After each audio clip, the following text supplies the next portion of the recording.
Well, you want to woo-woo? I've danced with the devil. It is smooth, baby. Yeah. Free mahi-mahi, free mahi-mahi. Everything needs to be Dodger-related addressed to Bergie.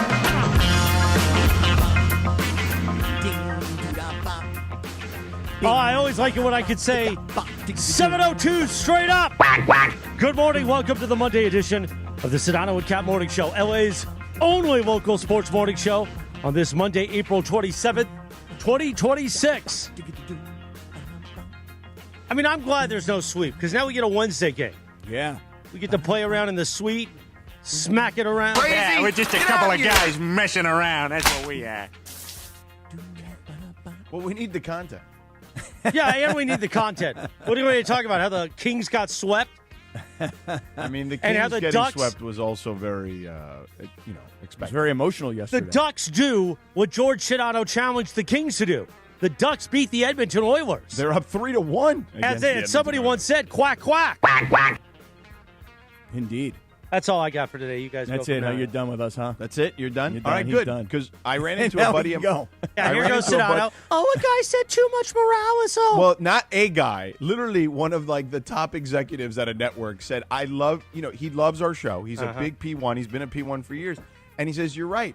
Menos Morales. This is what Sedano gave me at 4 o'clock when he had to come in on Friday. I stayed. I was supposed to leave at noon. I stayed so he could record a spot, get his endorsement money. He's like, oh, yeah, a guy said Les Morales. I said, please, Les Morales. How about I'll take 3 weeks off? And then the Lakers had to go and lose, so I couldn't take 3 weeks off.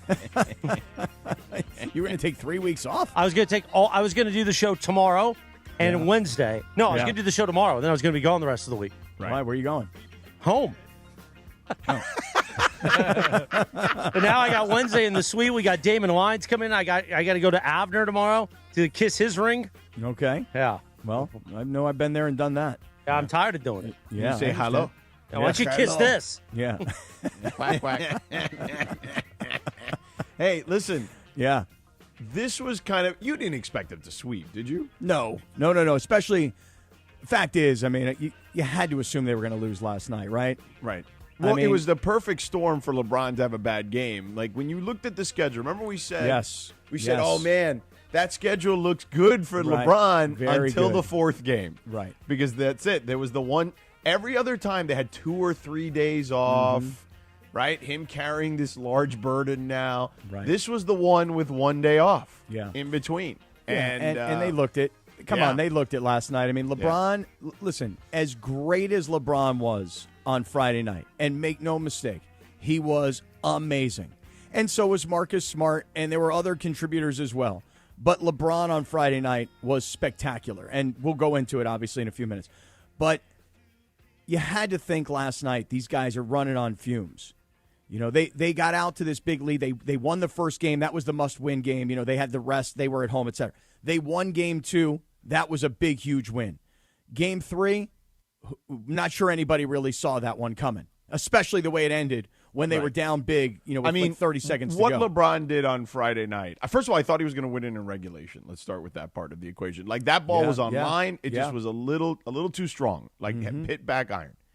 And then just being down 6.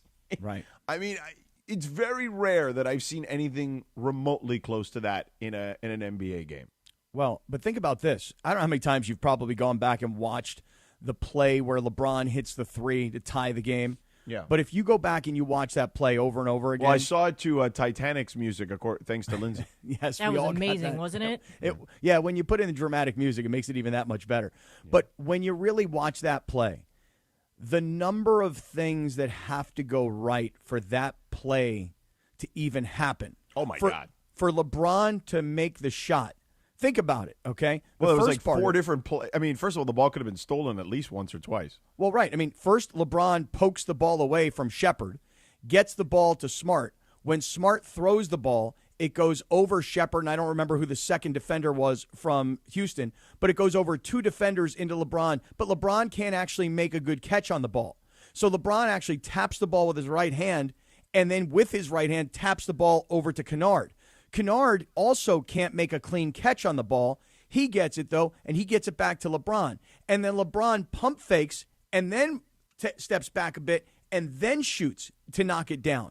So there were like 5 or 6 things that happened in that play that one split second something could have gone wrong, and the shot never gets taken, which makes it even that much more spectacular.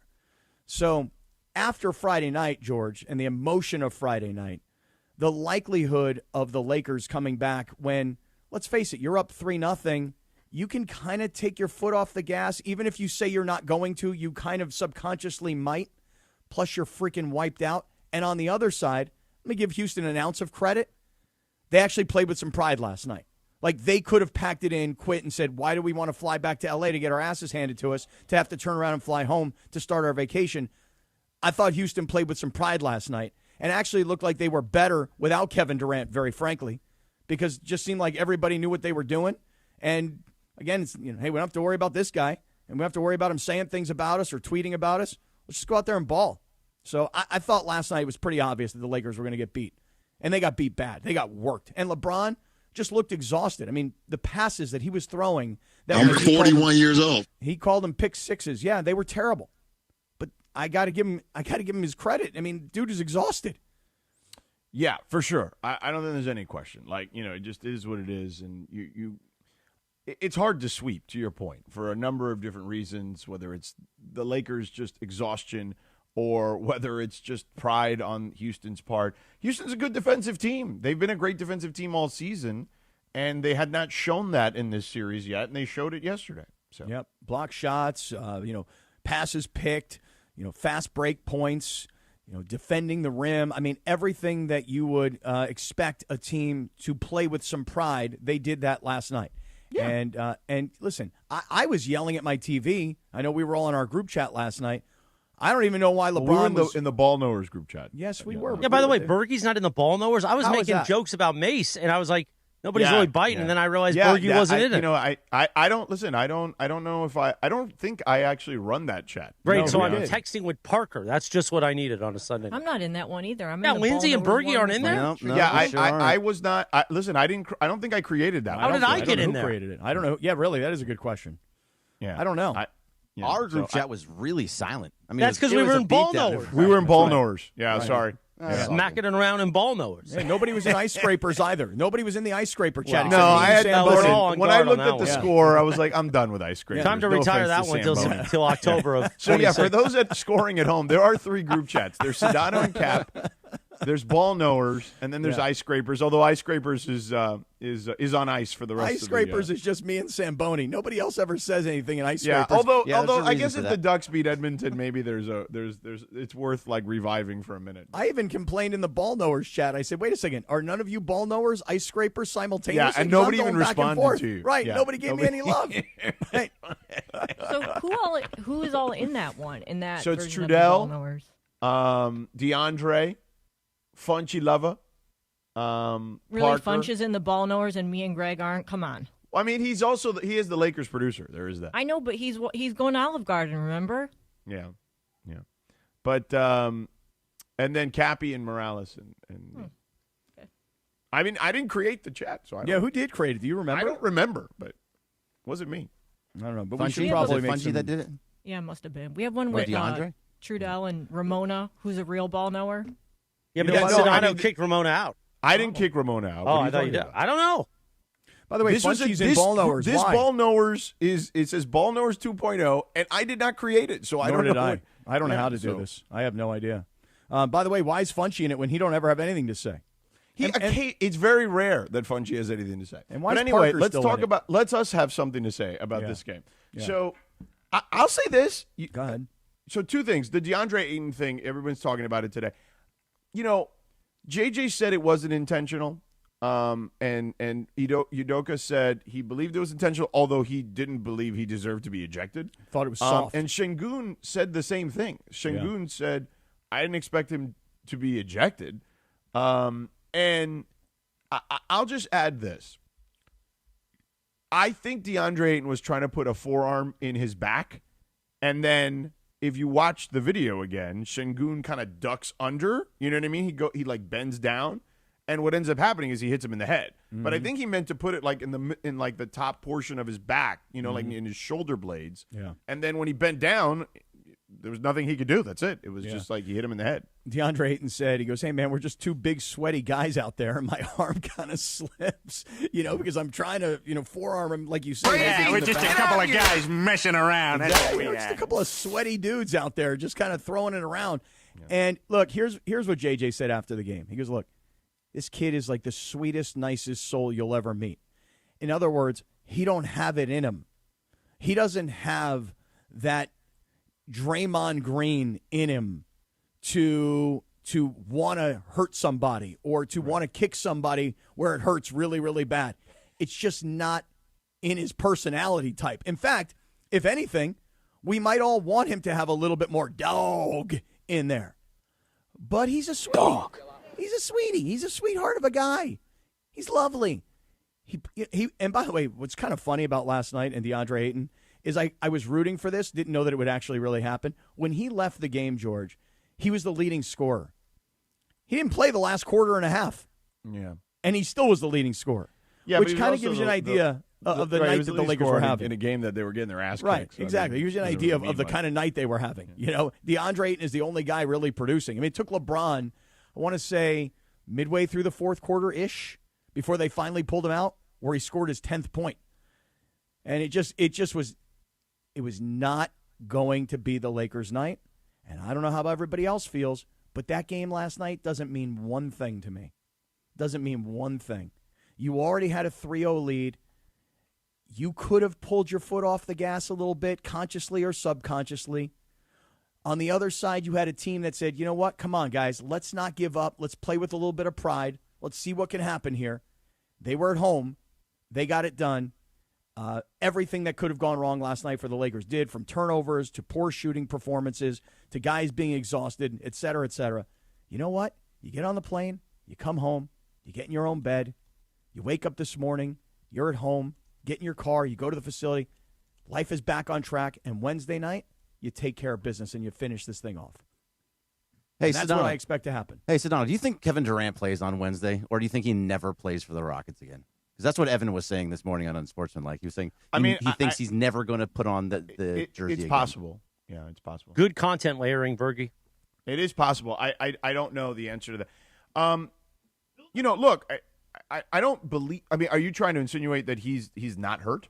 No, not at all. I said Evan Cohen this morning said that he thinks that Kevin Durant will never play for the Rockets. Yeah, again. that part is possible. Those two things can be separately true. I believe he is indeed hurt, and I believe that he could possibly never play for the Rockets again. Well, Yeah, by the way, McMenamin said yesterday that he just kind of disappeared on his team after Game 3. They were doing their pregame or their off-game media availability, and he was not on the bench. We don't know if he left. That's not true. They're like, how's KD doing? He's like, they're all like, I don't know. You'd have to ask him. I don't know. I haven't seen him. That's why they played better without him. Seriously. I mean, his personality type and just his poutiness. He is a guy that can really take a whole group down with him, in my opinion. And not having him there last night let guys play with a whole lot more freedom. I mean, I look at Reed Shepherd last night. This is a guy that in Game 2, Kevin Durant was barking at him. Like, what are you doing shooting the ball, man? That's what I do. I'm a shooter. And so without Kevin Durant on the floor, it's like, hey, I'm free to do what I want to do. I don't have to worry about having to have this guy bark at me and cry at me. And by the way, here's another thing about Kevin Durant. Oh, my God. This is like your new thing. Like, this is. I love how this is your new thing. Well, he is okay. He's not the guy necessarily you want to lead your team. Yeah. This notion that he's some detriment to them is patently absurd. No, he's just a downer, man. That's all I'm saying. He was Listen, also there Games 1 and 2, and they didn't play very well. So He was also smiling last night. It wasn't a downer last night. well, did you see smiling. what he did when DeAndre Ayton got he kicked? waved He was goodbye. waving. Yeah. Yeah. Bye. It's like, hey, bye. It's like, hey, oh, hi. Hi, you sitting on the bench, hurt and not helping your team. Oh, hi. So, okay, DeAndre Ayton's getting tossed out, and the Lakers have a 3-1 lead, but you're giving him na-na-na-na, hey, hey, hey. Just want to add that for a little effect right there. It's good singing. Goodbye. Give me a break. Friggin' this guy done. Toast. Damn, Lakers. I was going to be off till Friday, and then the Lakers had to win. 3 weeks, man. I was going to be off 1 week. 3 days, really.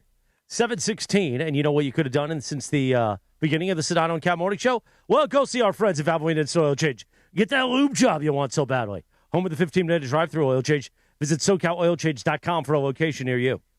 You know who I thought played well in his minutes yesterday? Who dat? Bronny. Oh, wait a second. Let me tell you something. I think Bronny, I would love to see. I was on a plane, so this was, I wasn't able to like access the things I normally could access while watching a game. Mm-hmm. But hey, listen, Bronny, Friday night, when LeBron throws him that alley-oop, that was awesome. You could see the play developing. Yeah. Because you could see that Bronny, it was like a wide receiver. He knew that he had the open field. Yeah. He took off. LeBron, quarterbacking, could see him. And the pass was interesting because you wanted to put it up so he could slam it down. That was not an easy alley-oop to complete. Had he missed the basket, we'd all been like, wow, come on, let's get him a better pass. He had to go under the basket and then with his left hand on the other side of the basket put it in. It was, to his credit, an incredibly athletic play by Bronny on Friday night. And listen, I've been talking about this now for a couple of weeks.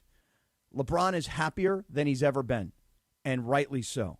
You get an opportunity to play in the playoffs, not with your son on the bench in uniform. Your son is on the floor, and he's a contributor. Make no mistake. I mean, I'm not telling you that Bronny's the star.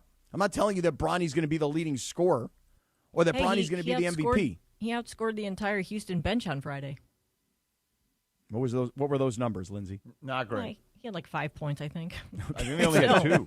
Hey. Yeah, they might have only had 2. Either way, guys, I'm telling you right now, if I would love to have this situation in my life where I could work with my son and we could, he would take my mentorship and my coaching and I could throw him passes and he would score. I mean, it's just, I will admit, as much as I ridiculed the entire situation last year when they drafted him, I will admit it's freaking awesome to see LeBron throw a ball to Bronny and have Bronny not just dunk it, because the dunk is what you thought he was going to do. It was the left-handed layup from underneath the basket on the opposite side of his body. That was a great, great athletic play by Bronny James. Way to go, young fella. Proud of this kid, man. Really am. Seriously, for all the crap that he has had to take and got way beyond what I've given. Listen, that is an incredible story that we're watching develop right now. So, way to go, Bronny. What do you think about that, George? I agree with you. Listen, I tried to tell you guys. You guys mocked me when I told you he was balling out in the G League. And you guys are like, the G League. And I think you there's real players there like that, and he's dominating. I think you forget, though, last year when Bronny had that one game in a losing effort, as I recall, but he scored 18, 19 points. Yeah. I said to you the next day, I don't care who it is. If you go into an NBA game and you can score that many points, you have a chance to be a real NBA player. Right. And that is absolutely the fact. You could be a backup quarterback and never play and go into an NFL game and throw for 350 yards in your one chance. And, hey, that's a real NFL game against real NFL players. You just put up a serious performance. That tells me you have what it takes to play in this league. We're watching Bronny James grow up, and it's kind of a fun thing to watch. Is anyone worried about the series at all? Or are you all just in cruise control and think it's going to be over in 5? You know what? Answer that on the other side. How about that? Plus, Sean McVey, I thought, with a real telling interview the other day on the last day of the draft with Peter Schrager and Kyle Brandt about the Rams-Ty Simpson situation. We got to get to that at some point. And Ian Eagle will join us at 7:30. The I-Man. The I-Man. But first, Sedano, tell us about our friends at First 5 California. Oh, yeah, Christopher, thank you for telling me that I have to talk about our good friends at First 5 California. First of all, First 5 California does a lot of different things, okay, for your children and for you as a parent. I've done it with my kids, the program with my kids, for a number of different reasons. For me, it initially started with just getting them to read, which I thought was important. But also, as a parent, I want my kids to grow up happy and healthy, right? But when kids experience hard things, okay, and I've seen this happen with other families, like divorce, neglect, substance abuse in the home, and they don't get the support that they need, they can develop toxic stress response. And over time, toxic stress response can lead to serious health issues like anxiety or high blood pressure. But being there for your child helps protect against toxic stress before it ever starts. So learn how supporting your child's feelings can give them a stronger start at first5california.com. So if you are dealing with a difficult situation, divorce is hard. It's hard on the parents. It's certainly hard on the kids, okay? So a lot of things can manifest after that. So learn how to support your kids and their feelings. Give them that stronger start by going to first5california.com. Thank you, Sedano. 7:22 in the morning on a Monday. LA's only local sports morning show, the Sedano and Kap Morning Show. We will answer that question that Kappy posed or Sedano posed, and then Ian Eagle will join us at 7:30 in about 3 minutes from right now on LA's. I already said that. The Sedano and Kap Morning Show on ESPN LA. This is the Sedano and Kap Morning Show. Pizza Hut is bringing the heat with their new hand-tossed crust. Crispy and golden on the outside, soft and fluffy on the inside, finished with buttery garlic parm seasoning in every bite. And right now, grab a large pizza with any 3 toppings for just $11.99, delivery or carryout. When you're hungry for big flavor, keep the Pizza Hut coming with the $11.99 large 3-topping deal. Order now at pizzahut.com or download the Pizza Hut app. Limited time offer. Additional charges for extra cheese and toppings, stuffed crust, and original pan. Did you know that Children's Hospital Los Angeles is a powerhouse in pediatric surgery? They perform nearly 17,000 surgeries a year, from high-tech robotic procedures to the most delicate operations on newborns. Led by one of the largest surgical teams for kids in the country. With national rankings to back it up, CHLA brings all-star skill to every procedure. So when your child needs surgical care, turn to the team that's in a league of their own. To learn more, visit chla.org. It's NBA and NHL playoff season, and there is no better place to catch the action than Cosm. Hey, it's Mace here, and you got to get into the Cosm Dome and experience every slam dunk, every goal on Cosm's massive, immersive display, and it's so real, you'll feel like you're courtside or right on the glass. Or head to the hall and catch every game on their wall-to-wall LED screens. Great food, amazing drinks, cocktails. Cosm has got it all. No better place to experience the playoffs than Cosm. For game listings and tickets, visit Cosm.com. I'll see you at Cosm. Buenos dias. Hey guys, it's Sedano. Next time you're at my home away from home, LAX, look up. You'll see the future of travel in action. It's the all-electric Skylink train. It's now testing, and trust me, this is a game changer. What does it take to build a champion? It takes round-the-clock preparation. And soon, Skylink will connect you to the airport terminals, the new rental car center, and LA Metro. From practice to prime time, the LAX Skylink. Fast, free, and built for LA. In testing now to help you skip the traffic later.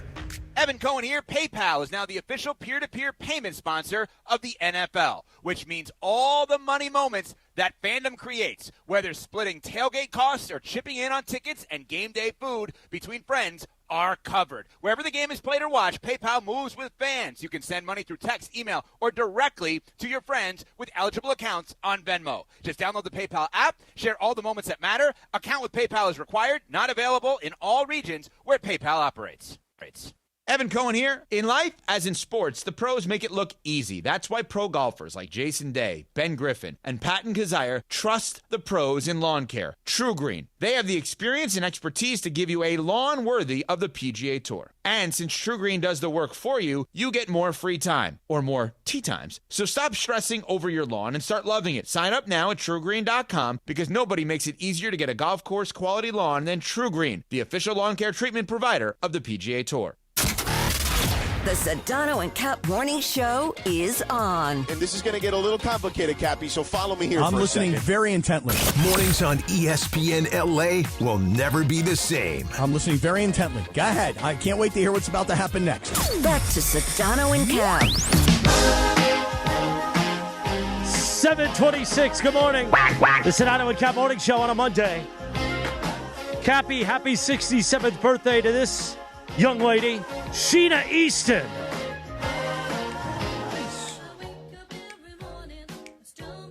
Play more Sheena Easton later on a Monday. Okay. But your good friend, our good friend of the show, the great, the legendary, Ian Eagle, joins the Sedano and Kap Morning Show right now. The I-Man, Ian Eagle, what a call. What a spectacular call on Friday night of the Lakers win Game 3 over Houston, George. And so you go from Iron Eagle on Friday night into Noah Eagle last night. Yeah, well, it's funny because you were talking about the LeBron to Bronny alley-oop. That we had the broadcast version of that. Yeah. Ian threw the alley-oop to Noah for the next game is what happened. Right. Ian, good morning. How are you, man? Do you want to play more Sheena Easton leading into my spot, just banger after banger? Well, we could go Sheila E. too if you'd like. You know what I mean? We could just go and do that too. If you want. It's probably more my vibe if we were going to break it down between Sheila and Sheena. But Yeah. appreciate being on with you guys. Good morning. I know that the NBA playoffs tend to elicit a lot of reactions after each game. That's part of the magic that it creates all this conversation.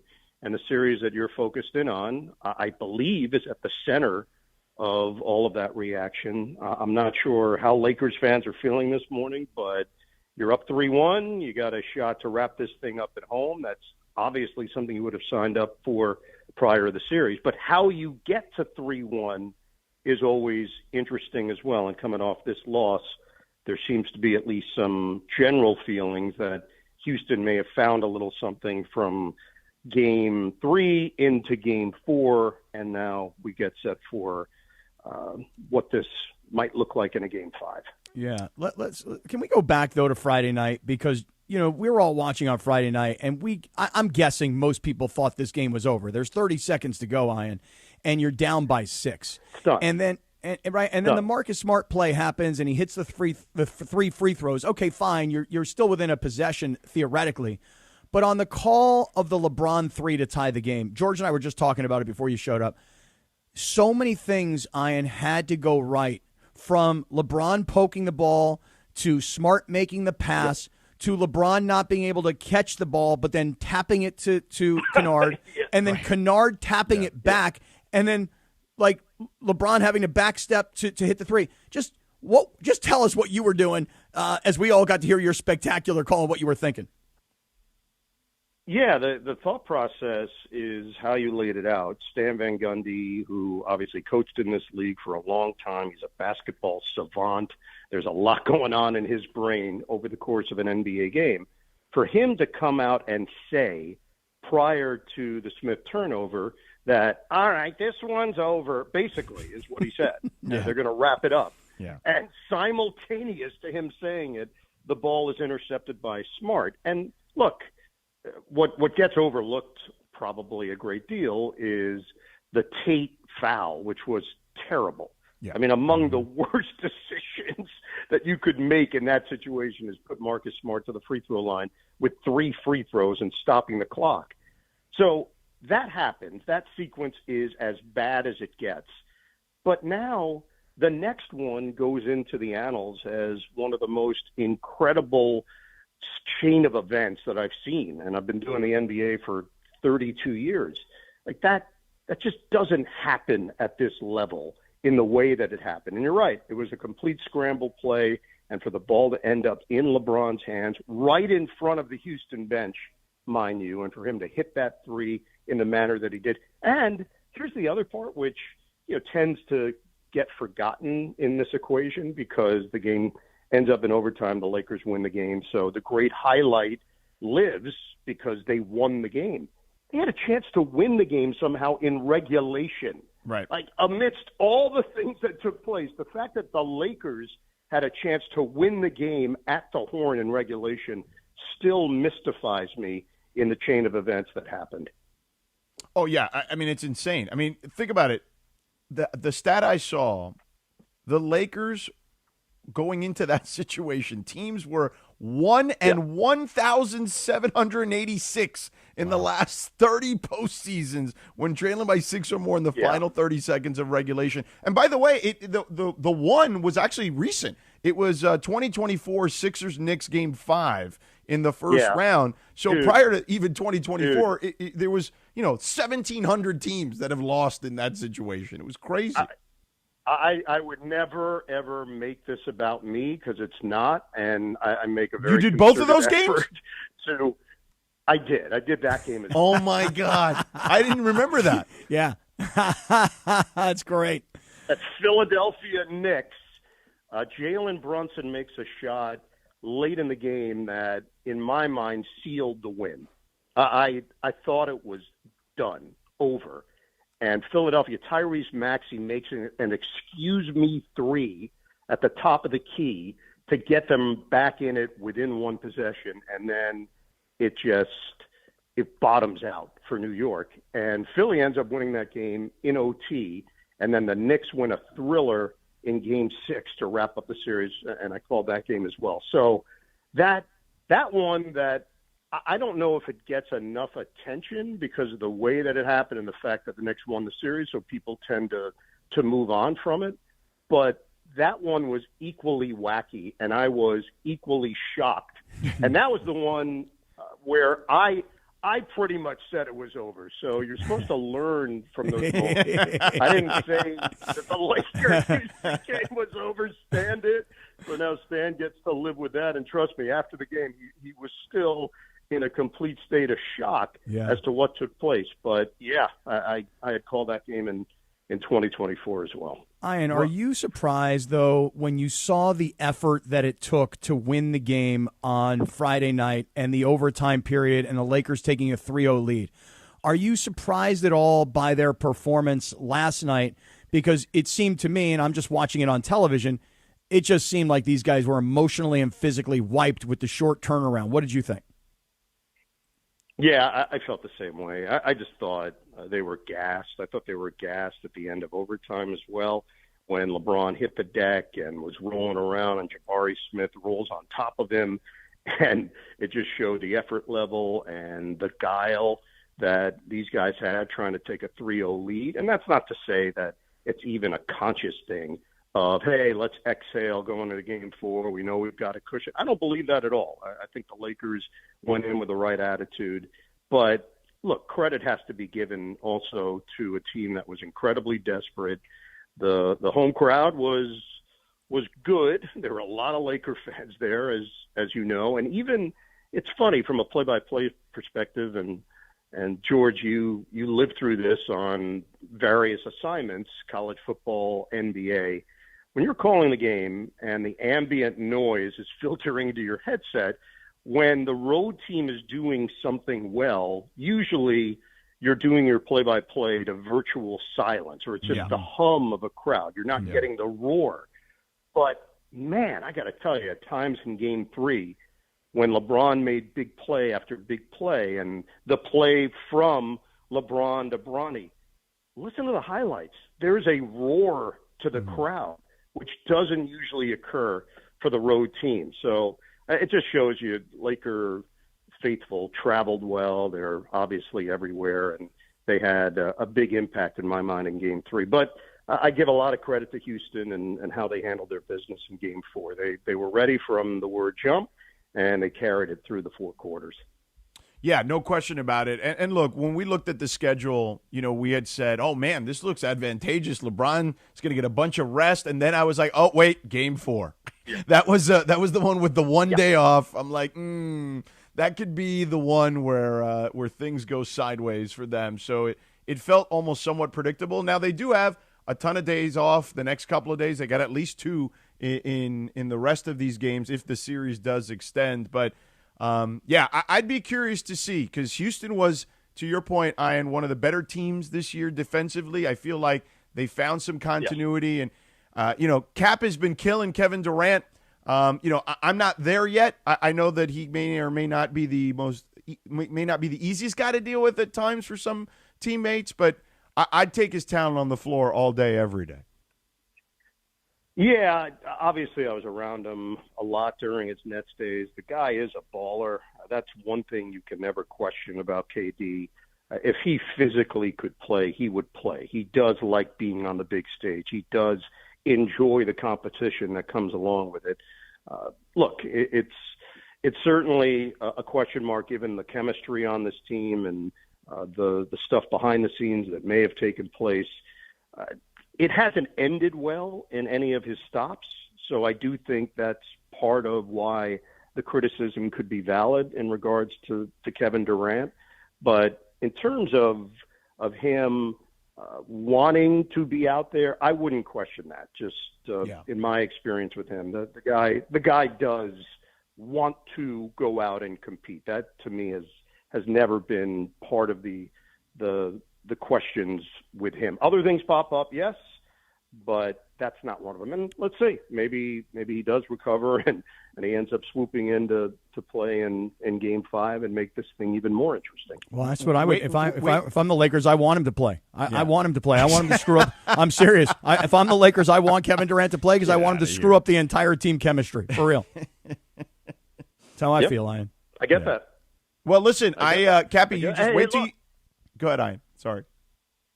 Yeah, the other side of it is just the fact that the Lakers at some point will be welcoming back Austin Reaves and Luka Doncic, hopefully, in this postseason. And I'm curious how that will affect what they've developed. Like Luke Kennard, they're running plays for Luke Kennard, and he's come through. Obviously, Marcus Smart, more responsibility, and his effort level is just contagious. You feel it. It's tangible on this team. How they work those guys back in, how that affects LeBron. These are all legitimate questions for the Lakers. J.J. Redick has done an incredible job with different iterations of this team. LeBron injured early, then Austin Reaves having the best season of his career, Luka putting up MVP-like numbers, injuries to those two guys, and then LeBron back in the driver's seat of running the show, adding a piece in Luke Kennard, who no doubt J.J. Redick sees as more than just a three-point shooter and someone that can fit in so many different ways. And I'm just impressed. I'm impressed with their chemistry. I'm impressed with their buy-in. Yeah. The fact that Deandre Ayton now is in it and engaged in the process. There were times during the season, as you guys know, it just didn't feel that way. He felt separate from what they were doing. So collectively, for them to get to this place, for them to be in this position is a testament to those guys, and then also to what J.J. Redick and his coaching staff has done. No doubt. Now, Cappy, before I move on, I just wait till the people uncover my burner accounts about you, okay? Oh, yeah. Well, believe me, they're out there. Works. We know. Oh, yeah, we've seen them. Ian, what other what other series has either surprised you or just caught your attention that maybe you've done or maybe you just observed from afar? Yeah, I'm scheduled to do Detroit-Orlando for Game 5, and we'll see if that's a 3-1 or a 2-2. But the fact that the Magic have figured some things out, they're healthy, had that Orlando-Charlotte final play-in game, which was incredibly lopsided, and you could see the Magic getting a little bit of their mojo back.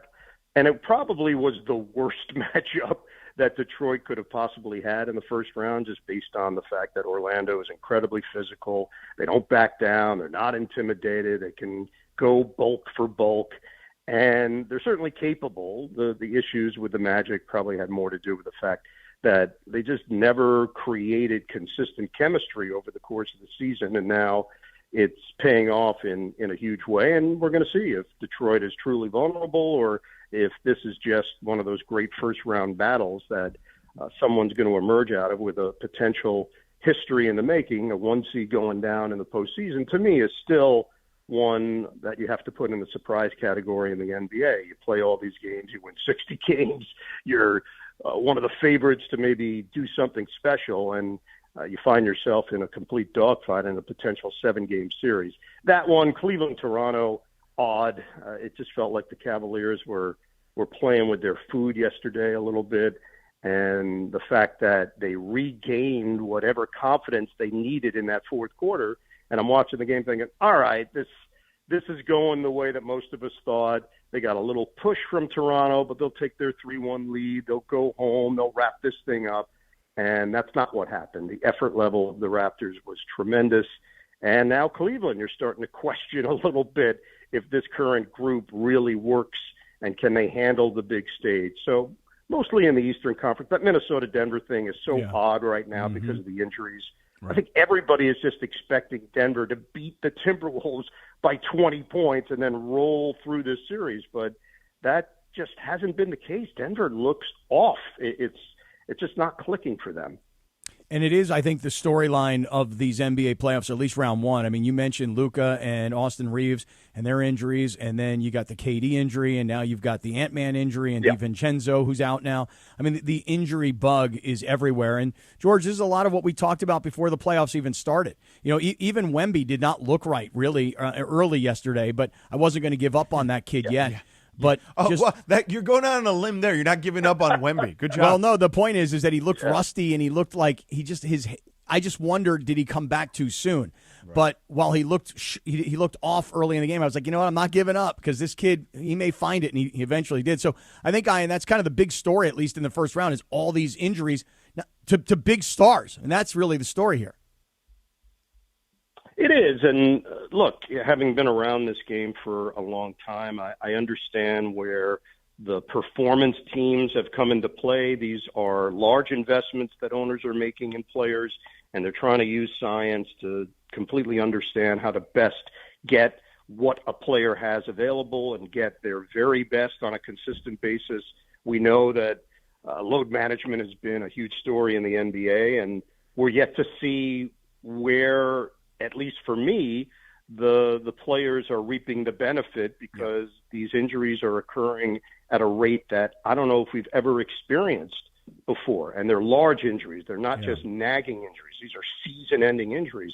I don't have any answer for that. I certainly don't have a background to make a statement, but I do know that if you talk to people around the NBA, there are coaches that do not have control in terms of when to play their guys, how often to play their guys, that these performance teams that have been brought on basically with every team now have more say than ever before. And I'm not seeing the results. I'm not seeing the positive repercussions that you'd like to see and the commitment to the science of it. And maybe over time it'll dictate and show that it really did work. But in the short term, it's not working. Mm-hmm. Oh, yeah. And it is a constant, as you know, Ian, it is a constant conversation when you go into those conversations in production meetings. That is not a small, that is a subject that gets discussed a lot. Mm-hmm. I bet it does. Hey, Ian, I've never had head coaches, in all my career, I've never had head coaches say to a question in regards to what you're alluding to with the answer, I don't know. Yeah, I don't know. right. It's crazy. Department. Yeah. It's a lot of that. Hey, so Ian Eagle, Amazon, fantastic job as always. Thank you so much for hanging out. Detroit and Orlando coming up, Game 5. He'll have that. Dude, you're the best. Thank you for always making time for us. All right, play me some Pat Benatar on the way out. Yeah, you want some hold old on. Benatar? The man had a request. Yeah. Give the man some Pat Benatar, Morales. Yeah. All right, stand by, man. Come on. Ian, by the way, as we're going to pull some Pat Benatar for your exit music, let me tell you something right now. When you and I were traveling doing NFL games for many, many years, I was always fascinated by your travel schedule of college basketball, NBA basketball, NFL football. My boy Sedano is trying to catch up with Miles, man. My boy Sedano is everywhere, every day. He's all over the place. He is trying to catch up. I've got 16 hours in L.A. before my next flight, okay? I got home last night. I slept in my bed, but you know how valuable that is. Like that, and just repack, and then, I'm packing for a couple of games. I don't know if I'll get them, but I got to pack for a couple games. That's how it's worked. 16 hours. Yeah. When you move into ubiquitous territory, that's when you know you've made it. You are ubiquitous. Here, a little Pat Benatar. Crank it up for Ian. Come on. The I-Man, Ian Eagle. Yeah. Love you, Ian. Thanks, man. See you guys. See ya. Love is a battlefield, baby. You know, Ian's a man who can appreciate the quack quack. He knows the origin of the quack quack. Yes, he does. 7:46. Quack quack. Meanwhile, let me tell you this. It's a Michelob Ultra Reaction Monday. We're reacting to the Lakers' tough loss in Game 4 of the series versus the Rockets. Reaction Monday is brought to you by Michelob Ultra, a superior taste worth playing for. The official beer sponsor of the Los Angeles Lakers. Please enjoy responsibly. Now, let's talk about our friend, the great Jacob Emrani, please. Yes, of course. And, it's interesting. I thought of Jacob Emrani while I was on this plane yesterday, and I'll get into the actual conversation we're going to have here momentarily, because I saw this this trailer for a movie. It's a movie where there's a plane accident but then people Everybody survive gets the eaten by plane sharks. accident, Yeah, and then a right. shark comes to try to get people. I saw and I'm this like, trailer. you know what? Only Jacob can handle a case like that, okay? So, look, you know how normal a day in L.A. can flip you fast, right? A normal day here can flip you very fast, Cappy. 1 minute, you're heading out to grab lunch, pick up a few things. Next thing you know, a dog gets loose, and you're dealing with bites, stitches, a whole lot of stress you didn't ask for, Cappy. And if that happens, we call Jacob at 800-345-6789, Cappy. That's right, because Jacob Emrani helps people after dog bites and animal attacks. By the way, this has happened to my daughter twice. Even the nicest, sweetest dog that you think is an angel and a little dog can bite somebody, and those can create serious injuries. You can get a free consultation and a no-obligation case review, so you can find out where you stand without adding more pressure to your week. And remember this, there is no fee unless Jacob Emrani wins for you. That's the key. Yes, no question about it. So if you need help after a dog bite or animal attack, call 800-345-6789. That's 800-345-6789. Or go to calljacob.com. By the way, one of the parents at a game I was at recently heard somebody say 6'7", looked at me and said, Jacob Emrani. Yeah. See Look at that. That's branding, baby. It's working. It's working. Yeah. That's branding. All right, we'll do a little Dodgers. Pay the Dodgers. We'll hop Bergie's on Bergie's Oregon next in about 3 minutes from right now on LA's only local sports morning show, the Sedano and Kap Morning Show on a Monday, sucker. The Sedano and Kap Morning Show. Hey guys, it's Sedano. As a parent, I want my kids to grow up happy and healthy. But when kids experience hard things like divorce, neglect, or substance abuse in the home and don't get the support they need, they can develop toxic stress response. And over time, toxic stress can lead to serious health issues like anxiety or high blood pressure. But being there for your child helps protect against toxic stress before it ever starts. Learn how supporting your child's feelings can give them a stronger start at first5california.com. At Uline, they know firsthand the road to success is an uphill climb. Uline started in the family basement, and through hard work is now North America's most trusted shipping and industrial supplier. They get what it means to have the support of reliable, hardworking partners. So they keep 41,000 items ready to ship. Whether your company is still in a basement office or expanding cross-country, Uline will be there on your road to success. Visit uline.com. Waba Grill is an LA original, so we've got to keep it real. Real fresh with our Asian-inspired menu that's grilled to order every time. Real quality with our marinated proteins like hormone-free chicken, ribeye steak, wild-caught salmon, and shrimp. Head to Waba Grill for $5 happy hour, weekdays after 3 p.m. and try our new chili crisp dumplings, paired with a premium or beverage drink, like our delicious Thai tea, both for only $5. Only at Waba Grill. It's for you. Hey guys, it's Sedano. Next time you're at my home away from home, LAX, look up. You'll see the future of travel in action. It's the all-electric Skylink train. It's now testing, and trust me, this is a game changer. What does it take to build a champion? It takes round-the-clock preparation. And soon, Skylink will connect you to the airport terminals, the new rental car center, and LA Metro. From practice to prime time, the LAX Skylink. Fast, free, and built for LA. In testing now to help you skip the traffic later. Evan Cohen here. PayPal is now the official peer-to-peer payment sponsor of the NFL, which means all the money moments that fandom creates, whether splitting tailgate costs or chipping in on tickets and game day food between friends, are covered. Wherever the game is played or watched, PayPal moves with fans. You can send money through text, email, or directly to your friends with eligible accounts on Venmo. Just download the PayPal app, share all the moments that matter. Account with PayPal is required, not available in all regions where PayPal operates. With Progressive Customer Service, there are lots of ways to connect with us, so you never have to miss a second of your favorite sport. Because you'd much rather watch a ball go through a net 124 times in 48 minutes when you don't really have to pay attention until the last 2, and then somehow those 2 minutes will take an hour. You don't want to miss all that. Luckily, you can chat with Progressive on our app, online, or over the phone without missing a single one of those times the ball goes through the metal circle. Progressive Casualty Insurance Company, affiliates, and other insurers. Not available in all states or situations.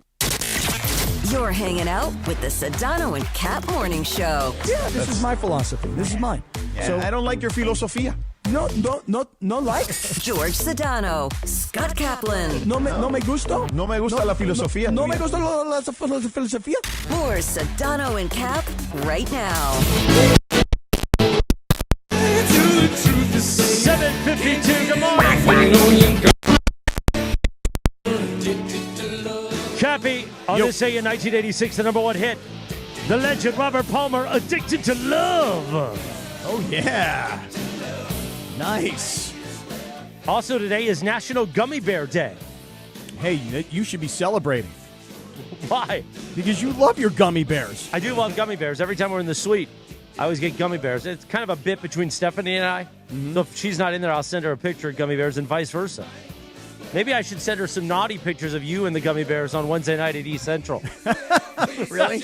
Just spread out all over your chest. Just gummy bears climbing out of my deep belly button, just trying to escape. Get out Cappy, of my you a belly. freak, man. You a freak. Get out of my belly.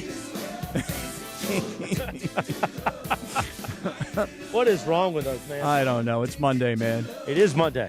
We're a bunch of wacky guys. Just Yeah, we're just a couple of guys messing around. That's what we are. Don't miss tonight's Lakers talk with Andy Kamenetsky at 6 p.m. on ESPN LA 710.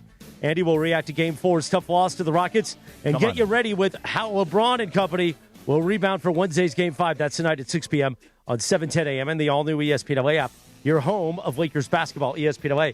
By the way, Andy did a special edition Sunday morning show yesterday, live and local on a Sunday morning. How'd it go? I think pretty well. I know I got hit up by a lot of people this weekend going, hey, where's the best of Sedano and Cap on Saturday morning? Well, we had a special because we did Dr. Clapper, and then from 8 to 8:30, we ran the network. Then we had Mario at 8:30. Hey, it's me, Mario. Hey. The Mario Ruiz Countdown to Kickoff presented by BMO. BMO. Then we had the draft at 9 a.m. Right, yeah, so we got eliminated. And I was going to do it for Sunday morning, and then I thought, no, I'm not, actually. I'm going to go back to sleep. You are, huh? Go back to sleep. You and Otis just kind of hanging out together, watching the draft all weekend. It was a beautiful Otis draft weekend. She had her draft hat on all day Saturday. It was nice. Really? Her draft hat? Yeah. Not a Rams hat? Well, matching draft hats. Rams hats. Okay. Gotcha. By the way, I want to mention this real quick. We love the Los Angeles Rams. We love Stan Kroenke. We love Russ Snead. Joined us Friday morning. Did you see the video that on Friday in the War Room they were wearing Avalanche jerseys? I did. And I get that Kroenke owns the Avalanche, but the Avs are playing the Kings, man. Right. I know. I didn't really like Somebody missed that along the way. Like, guys, maybe this isn't the best idea. Yeah, like I totally get, like, our owner owns all these teams in separate markets, but when the Avalanche are manhandling the local LA Kings, that probably wasn't, like, the greatest idea, I don't think. Again, I kind of get the whole story. Hey, our team owner owns this team, but they're playing the Kings. If they were playing somebody else, it wouldn't have mattered. Yeah. They're playing Edmonton. Who cares? Yeah, it was just interesting. I thought it was odd. I was surprised. But you know what's not odd? The greatness of Gregory Arthur Bergman. He joins us he's part of the show. But he does every morning at 6:30 a.m. He does the Blue Review with him and Marcus Grant. They talk Dodgers baseball first thing in your day. Bergie's got 3 things from the weekend series against the Cubbies. So the Cubbies came in, and they were on a 9-game winning streak, and the Dodgers should have swept them. But it kind of fell apart on Friday when they had a 4-0 lead going into the 7th inning, and then your top 3 guys, the trust tree. You love the trust tree, Sedano. Yeah. And the top 3 guys, Alex Vesia, Blake Trinan, and Tanner Scott, just completely went nuclear, blew it, and lost the game 6-4. In the 7th, 8th, and 9th inning. It was kind of frustrating to watch. And it was Bergie. How about your boy Emmett Sheehan, though? I mean, you ruined an amazing start. Yeah, ruined an amazing start. He looked great. Will Smith had a home run, and then he took a couple days off with just a nagging little back thing going on. But so they still should have swept it, and they did. They won the next 2 games, so that felt really nice. And you could start to see that the offense is really, really starting to come around. So those other guys, the bullpen guys, I trust them still. They're still at the top 3 guys on the trust tree, but that was a bad time out there for them. And Tanner Scott has been giving up a couple of his last few times out. Blake Trinan's been getting hit up a little bit. You kind of look at Alex Vesia and say, was that a little bit of smoke and mirrors with his 90-mile-per-hour fastball? And so, it just was a bad outing for those 3, but we'll see if they can pick it up today against the Marlins. Over the weekend, though, it was a lot of Ohtani. He got on base 3 times. He was on base 4 times yesterday. he just missed a cycle, and he hit a home run that was an Oppo field home run. So when he's going Oppo, Cappy, that's when he's fully locked in, and it seems like he's back to being locked in. It's so funny you mention this because I told you that I play Prize Picks almost every day. It's been a long time since he hit a home run. Right, where I take Ohtani for a home run, and I put it together with Manny Machado for a strikeout. I think both of those things are going to happen in literally every game. And yesterday I was like, you know what? I'm not playing today. Because I've been playing it the same way every day, and it hasn't been happening because Ohtani hasn't been hitting home runs. And what do you think happened yesterday? Yeah, he hit a home run yesterday. And Manny Machado struck out. There you go. Of course. I mean, now your Prize Picks, I'm sure, is okay. Well, the problem is I didn't play yesterday because Ohtani had not been hitting home runs. So I was like, you know what? Let me just give it a day.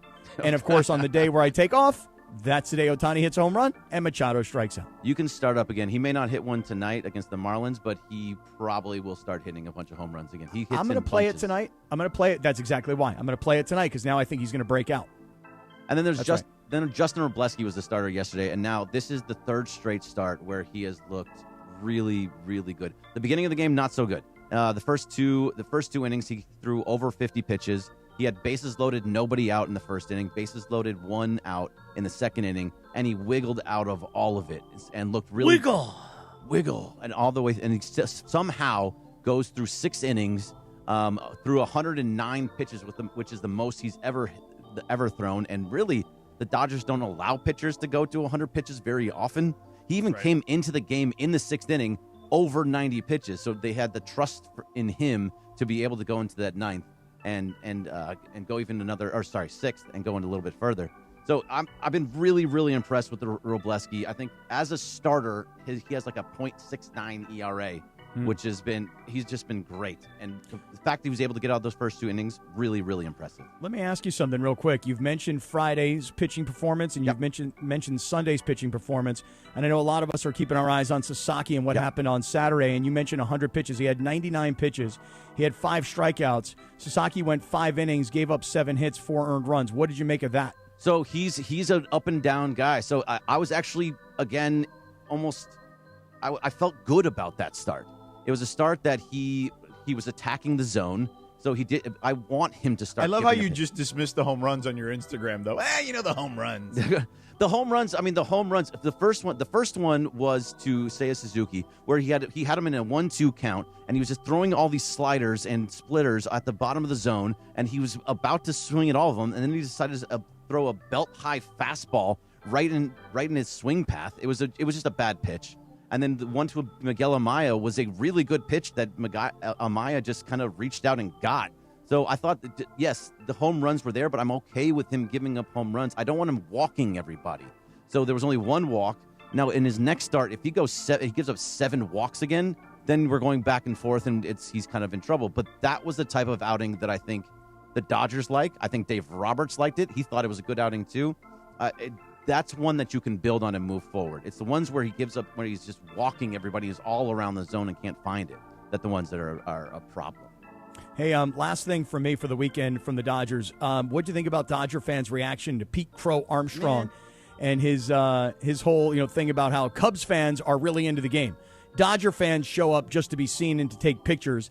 And the way the Dodger fans kind of were on him. And this is a kid from L.A. Yeah. Parents were both actors, went to Harvard Westlake.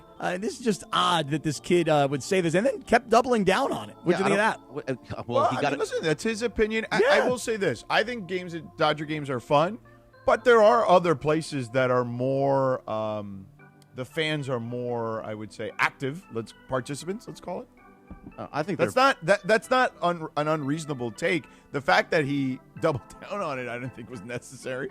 But I mean, it's if you talk to anyone around baseball, it's not like, I mean, it's a fun environment, but it's not like the most intense environment for like a road team. It's not like a Yankee game where they're screaming at people, trying to break people's arms like they did to Mookie Betts in the playoffs. But no, or the Red Sox, or there's other places where.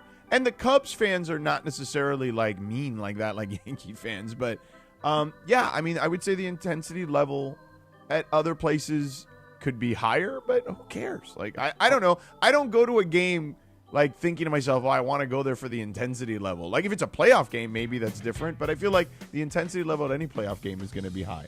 The Cubs are so unlikable now. It's all, between Bregman, PCA, and Craig Counsell, that team is just an unlikable team.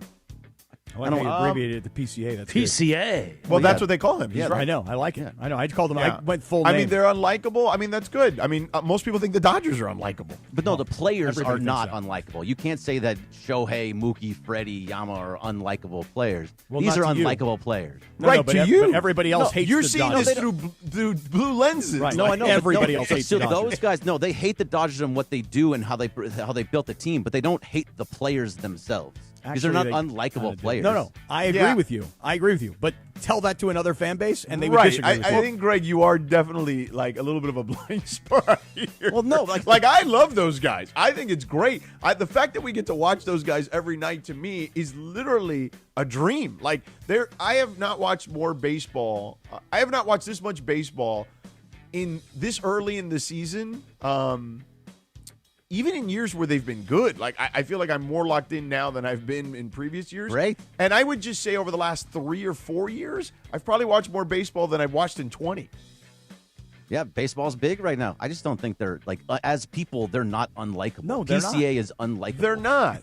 Well, he's unlikable till to he you plays because for he the Dodgers. ripped your stadium atmosphere. Right. Wait till Right, he plays and for the Bregman- Dodgers. Then you'll love him. Right, but Bregman's then, right, unlikable exactly. Yeah. Because he cheated. Like they have unlikable players. I just don't think the people themselves. Well, Alex Bregman, I get, but Yeah, PCA, Bregman, you're just mad because he said something you don't like. But I don't understand why he's even speaking at all. I hear the music, yes, Chris, but I Why? don't even know What do you mean you don't know why he's speaking? Why at is he all? doing like? Why are you trying to poke? Because the they bear in probably any asked sense? him a question. he's He's from like, "Hey, LA. you're from here. Right. What's Yeah. how's the atmosphere here compared to Wrigley?" And he's like, "Oh, it's not even close." It's ridiculous. The whole I mean, thing's is ridiculous. it? Have you ever been to Wrigley? Yes, it's beautiful. I love It's Wrigley. pretty fun. It's I one of would my say. favorite ballparks ever. Exactly. Actually, Like, it's so probably. what? Who it's cares? probably you Like, say that? why is it Dodger Stadium has to be the best environment? I'm Aren't not, you just I'm happy not. with the Why best are you team? just why are you talking on their environments? There's no reason for it. They asked him a question. Then why'd you double down on it? Well, because he's they asked having him fun. the original question, and then probably someone followed up. I'm guessing. I He's don't know. I having didn't fun. see. Playing the Villa. He got booed pretty heavily, and it was beautiful. Yeah. Right, so that's why they asked him probably, "Hey, would you make of people booing your ass?" Right. Right. And rather than kowtowing, going, please don't boo me. He's Yeah, like, bring it, He got sucker. a nice golden sombrero for all his hard work. 4 strikeouts in one game. I love this version of you that is completely unreasonable about the Dodgers. I think it's a fantastic thing. I'm going to Wrigley in 3 weeks. Can I wear a Dodgers hat? You should. Definitely. And Or will stream I- at PCA. Nah, No? they're nice. I wouldn't. But They're Really? very nice. They're They're very nice people. people. They won't Like care. you're not going to They're get like Midwestern beat up people. or anything, but I don't. They're going to give you some crap. I don't feel like crap. You don't feel like taking any, huh? No, I don't feel like taking it. I'm more of a giving kind Yeah, you're more of a giver than a taker. Quack, quack. Yeah, for sure. You don't get to say quack quack when we're 7 minutes late on the break, Bergie. That's all right. Hey, you know what? That was a good Dodgers segment, though. It was, and we're going to do some NFL draft in a moment. But first, Cappy, tell us about the wellness company. Oh, I would love to. Hey, the medical emergency kit. I'm holding it right here. For those of you that are watching on YouTube, for those of you that are listening on our app or on radio, you don't need to see it because I'm going to tell you everything you need to know about it. The medical emergency kit is something that everybody should have in their home, and we're going to save you $45 today when you go to urgentcarekit.com/710, urgentcarekit.com/710, and use our promo code 710. Now, why do you need one of these? And why do your kids need one when they go to college? You know why? Because your kids are in college, they're living in dorms, they're living in frat houses or sorority houses, and they need all these medications because they're bound to get sick. Strep throat, UTIs, you name it, they're going to get it. And you've got these prescriptions like amoxicillin or a generic Z-Pack, and then you say, okay, well, I need to take this medication as fast as possible so I can get better. And then you go, well, how do I know what to take? Because there's like 7 or 8 bottles in here. There is a guidebook inside the medical emergency kit. You look up your symptoms, it matches the medication, you start taking it immediately. I take this thing with me everywhere I go because if I get sick, what am I going to do? Wait till I get home to start taking the medication? Listen, you got an urgent care and you got a pharmacy right in your own possession. So all you have to do is go to urgentcarekit.com/710, urgentcarekit.com/710. Use our promo code 710. You're saving $45. Every home needs one and every college student needs one. Get the medical emergency kit today. Thank you, Cappy. 806. Well, the Rams didn't take that wide receiver in the first round, but they did do it in the 6th round. We'll talk NFL draft, plus we'll hear from head coach Sean McVey. in about 4 minutes from right now. LA's only local sports morning show, the Sedano and Kap Morning Show on ESPN LA. The Sedano and Kap Morning Show. Spring has sprung at Morongo, and you'll make memories you'll never share with your grandchildren. Now your top reasons to visit Morongo.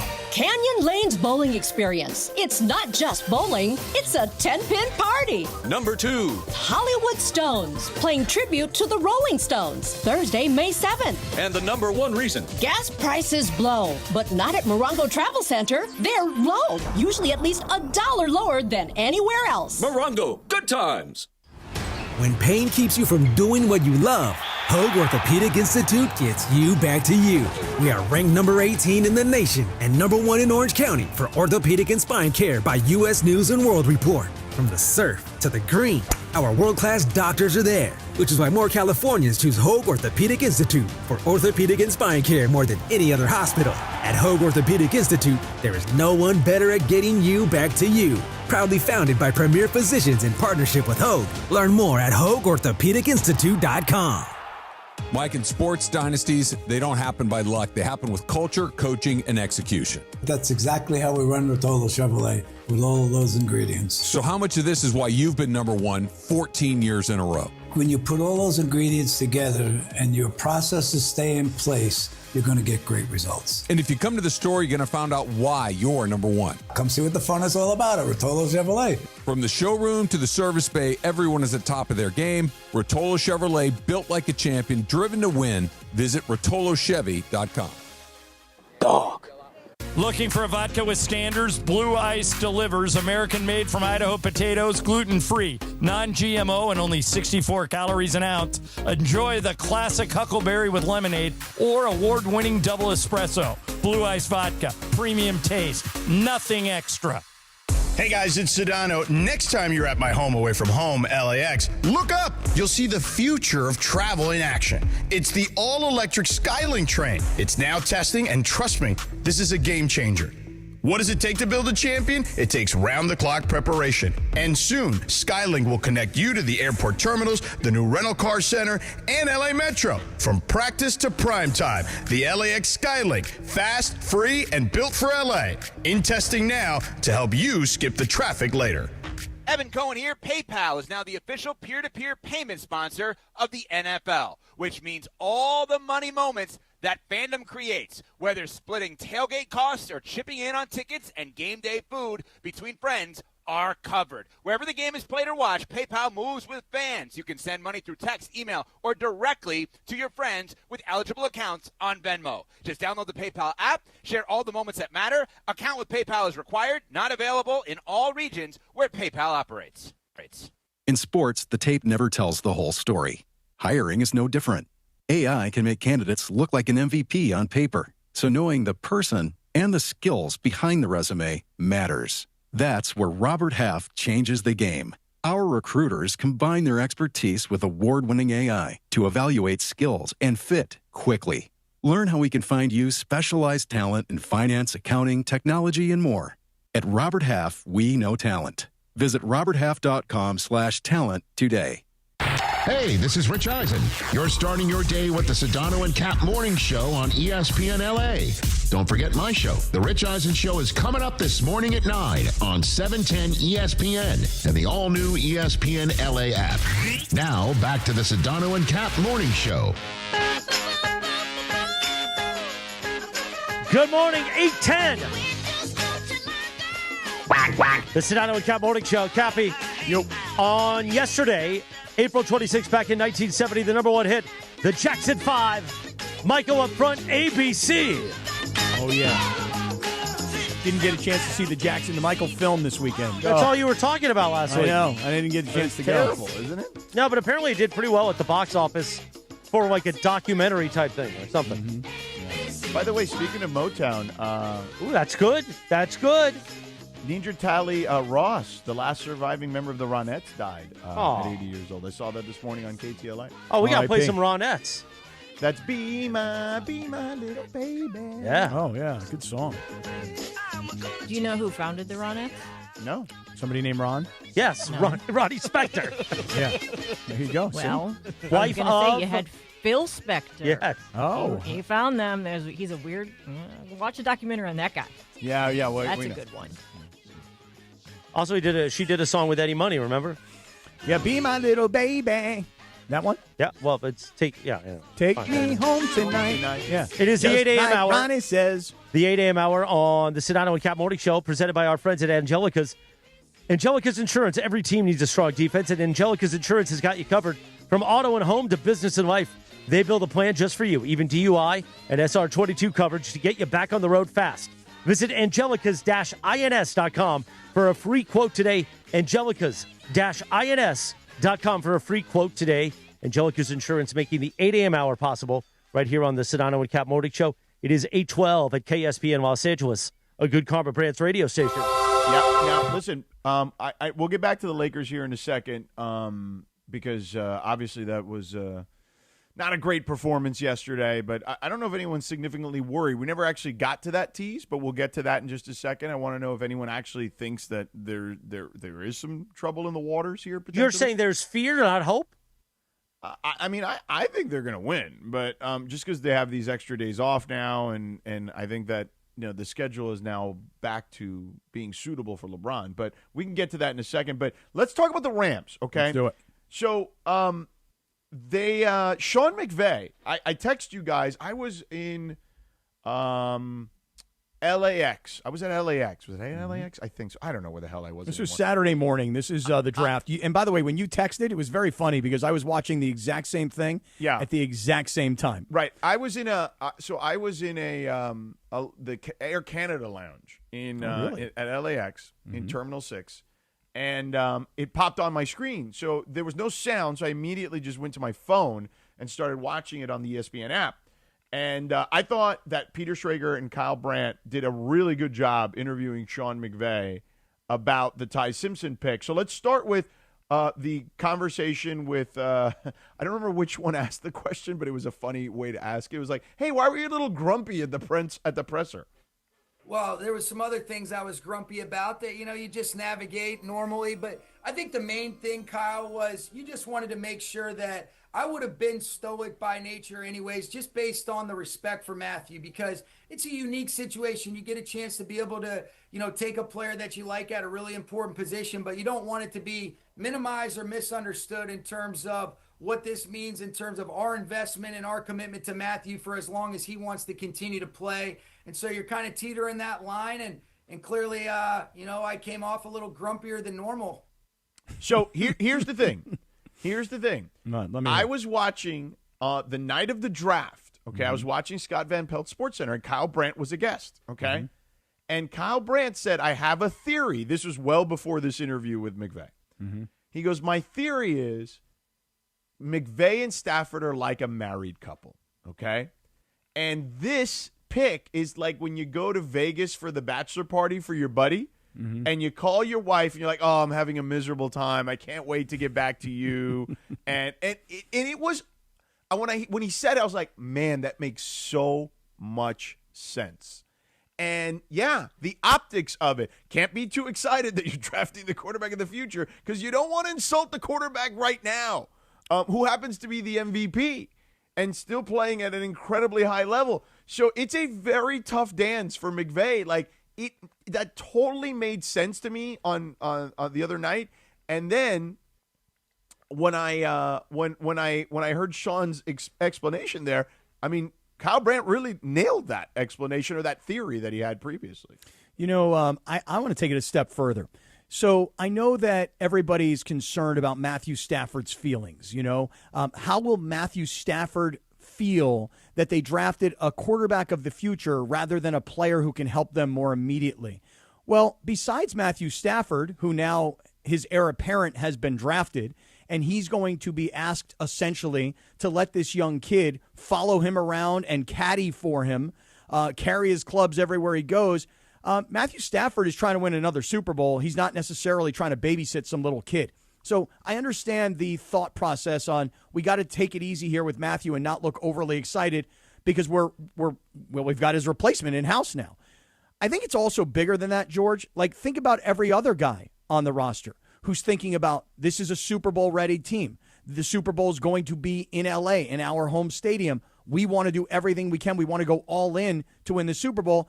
And we didn't do that with the first overall pick. We actually drafted the future of the organization, not the present of the organization. So I could understand where Sean McVey has to be, at some point, like a performer. He's on stage. There are cameras. Everybody's going to analyze every body movement and body language. And so it was a tough spot to be in. But go ahead. I just the last thing is that I just ask everybody to tell me one thing. Make me smarter and help me understand something. What position do the Rams need that they could have gotten at 13 that they don't have? Just that's all. That's my question. What did they need? Right, there was not a pressing need necessarily anymore, because here's the thing, and you led me right to where I wanted to go. I don't know if it was Peter Schrager or Kyle Brandt, but in that same conversation with McVay that we played that audio from on Saturday, they said to him, "Hey man, like, do you think you'd have you guys made this deal for McDuffie, right? Because corner was your biggest need. Mm-hmm. Like, do you think that if you would have traded the 13th pick for McDuffie and taken Simpson at 30, do you think that you would have had this whole to do?" In regards to your reaction, like, would it have been as big a deal? Because one of them said, whoever it was that asked the question said, "I don't think it would have been as big a deal." And he's like, you know what? You're probably right. Like, if this would have been reversed, it probably would not have been as big a deal if we took him with the 30th pick. Mm-hmm. But, that I can't answer that because it just is what it is. Like, the reaction is the reaction. And then he went into just kind of like coach speak after that. But it was a great point, which is if they just would have been flip-flop, maybe we'd be talking about it, but not to this extent. Correct. Sure. But here's what people think, though. You ready? This is why this has become a story. Because people have always known that Les Snead and Sean McVay are a team. Les said to us, which he said to us, by the way. Les said on Friday, we're in lockstep together, meaning we make decisions together. And Sean used that same language with those guys on TV. The next day, same exact language is right. So here's what people are thinking. You ready? Wait a second here. For two guys that have worked a brilliant partnership and there's no ego and it's not, well, I'm the general manager, so I make the decision, or I'm going to go run to the owner and I'm going to tell him that I'm going to retire and I'm going to go do TV if you don't do it my way. That's not who these two guys are based on what we all know about them. And so now there's this thought that, there could be some division within the ranks at the Rams because Les wanted the quarterback and he's preparing for the future, but Sean is thinking about this season and winning another Super Bowl, and they're not on the same page. That is what people thought when they saw Sean McVay's reaction to the Ty Simpson pick on Thursday night of last week. And I would just argue this, and I know, guys, I'm going to come off sounding like a massive homer, and I'm going to come off sounding like an apologist for the Rams, and maybe I am both of those things. Just tell me this. What did this roster need at the end of last season? What was the glaring weakness? Yeah. Defensive secondary, cornerback. They went out, and they got a player who maybe is not a household name because he's not a quarterback or a wide receiver or a pass rusher, but they went out and they got a cornerback who everybody already knows his resume as a Pro Bowl, all-pro caliber player early in his career, a kid who is from L.A. who couldn't wait to come home and play for the Rams. And what else did they do? They made the trade for him, and then they locked him up long-term because they got their guy. So when you've already filled your most glaring need, then what do you do with the draft? Right. Well, then you start thinking to yourself, well, Matthew Stafford's 38 years old. And this year we're going to load up and all chips, middle of the table, we're going for another Super Bowl win. But if we get it, is that the end of Matthew Stafford? I mean, wouldn't everybody like to ride off into the sunset with a championship? And if that happens, then what do we do at quarterback? Jimmy Garoppolo? No. Right. Stetson Bennett? No. And McVay kind of addressed that a little bit too, before you go down the list here. Let's listen into the next McVay bite from that interview. Here's the biggest thing, Peter, on that. That position is really important to us because when you look at it, one of the things that's key and critical for Matthew is being able to have him mentally, physically, and emotionally ready to go. And going into year 18, you manage his workload.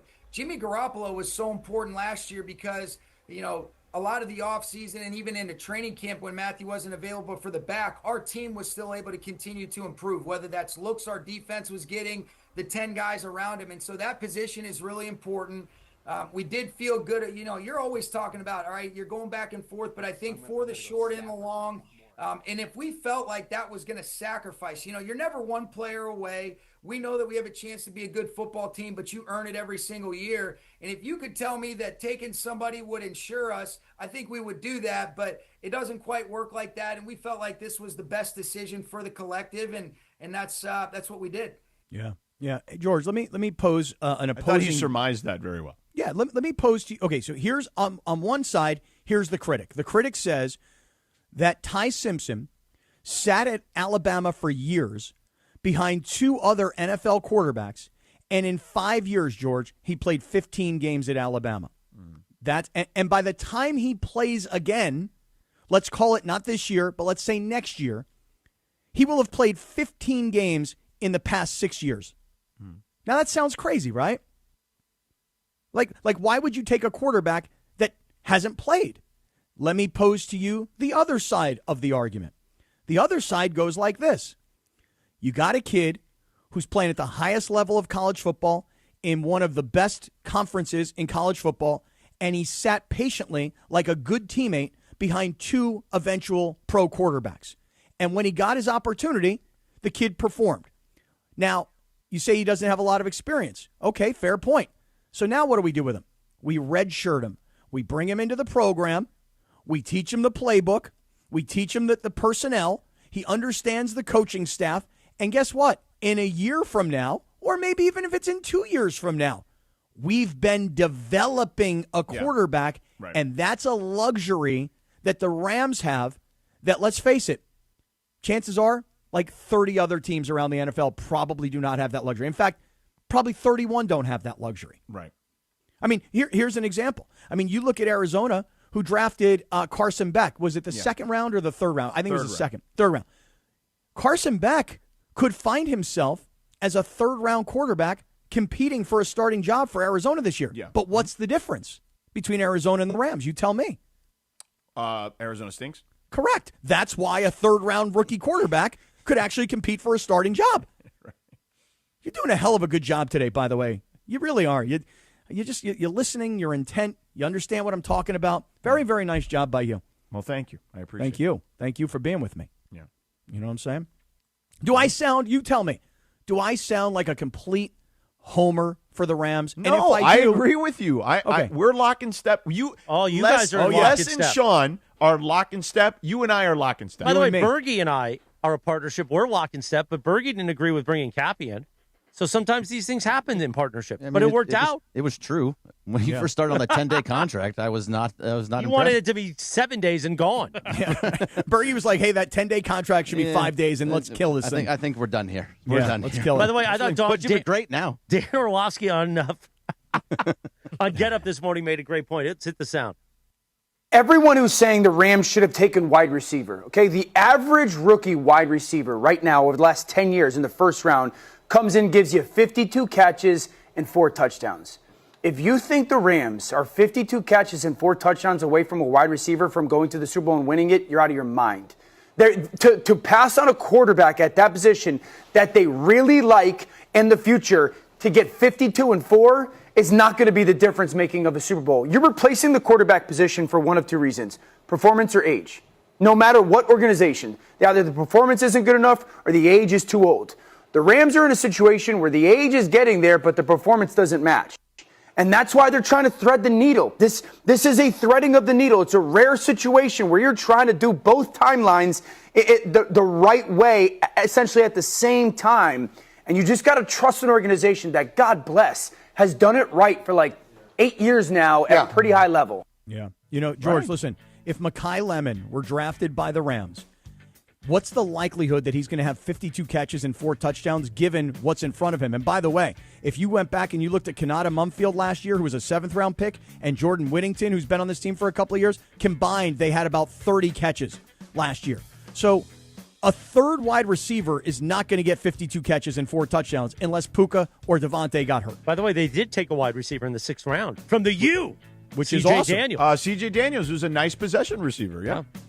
They score in late rounds with wide receivers. That is a fact. 8:26 on a Monday. Sedano, yeah. Talk about where you had an amazing experience. Burke Williams. Yeah, I will. And speaking of amazing, C.J. Daniels, you just reminded me, Chris. Cappy, do you remember that first game against Notre Dame that Miami played at the beginning of the season? Mm-hmm. Remember that the kid who made the insane one-handed Odell Beckham-like catch? That's him? That's the kid? C.J. Daniels. Wow. Oh, beautiful. Nice. I know you, bro. Played in the ACC. Right. Let me tell you about Burke Williams. Look, Mother's Day's coming up, guys, May 10th, right around the corner. And trust me, don't wait until the last minute on this one.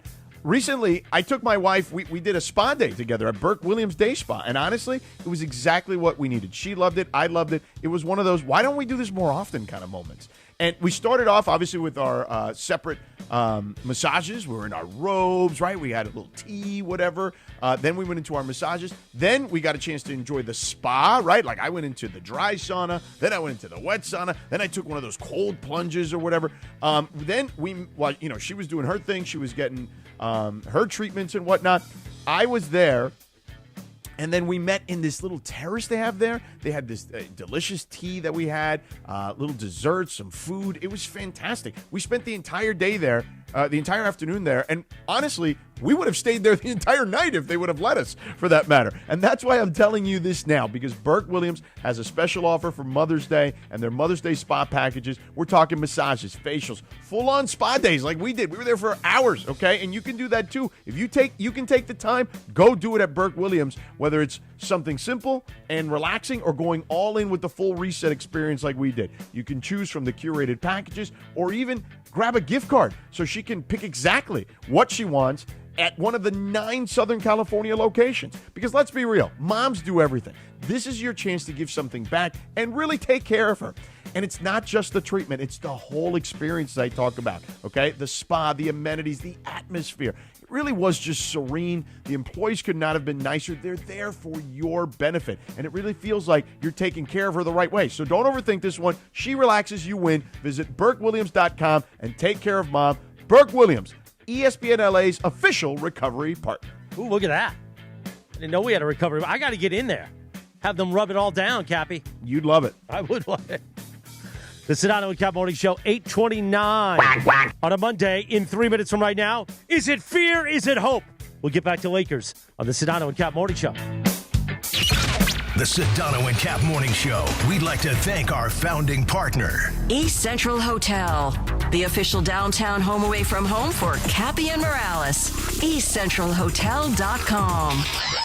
This is the Sedano and Kap Morning Show. Hey guys, it's Sedano. As a parent, I want my kids to grow up happy and healthy. But when kids experience hard things like divorce, neglect, or substance abuse in the home, and don't get the support they need, they can develop toxic stress response. And over time, toxic stress can lead to serious health issues like anxiety or high blood pressure. But being there for your child helps protect against toxic stress before it ever starts.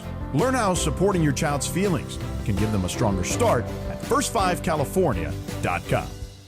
Hey guys, if you're heading into summer without a medical emergency kit, you're taking a risk most people don't think about until it's too late. Summer colds linger and can turn into sinus infections that could last for weeks. Getting sick right before vacation can derail everything. And when you're traveling, finding a doctor and a pharmacy can be really stressful. That's why I ordered a medical emergency kit. It's like having an urgent care and a pharmacy right at home. It includes essential prescriptions like amoxicillin and generic Z-Packs to treat wide ranges of common and serious illnesses. So if you wake up sick, at home or on the road, you already have what you need. No waiting for your doctor, no hours at urgent care, no pharmacy lines, no copays. You just match your symptoms to the right prescription in your guidebook, or you call the telemedicine doctor standing by. Start on your bed sooner and feel better faster. Every home needs at least one medical emergency kit. Order yours online in minutes and it's shipped to your door. Save $45 with our promo code 710 at urgentcarekit.com/710. Promo code is 710 at urgentcarekit.com/710. Hey guys, it's Sedano. Next time you're at my home away from home, LAX, look up. You'll see the future of travel in action. It's the all-electric Skylink train. It's now testing, and trust me, this is a game changer.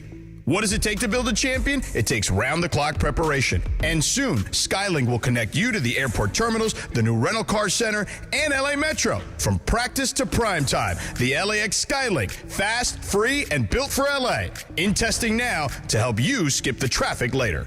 Evan Cohen here. PayPal is now the official peer-to-peer payment sponsor of the NFL, which means all the money moments that fandom creates, whether splitting tailgate costs or chipping in on tickets and game day food between friends, are covered. Wherever the game is played or watched, PayPal moves with fans. You can send money through text, email, or directly to your friends with eligible accounts on Venmo. Just download the PayPal app, share all the moments that matter. Account with PayPal is required, not available in all regions where PayPal operates.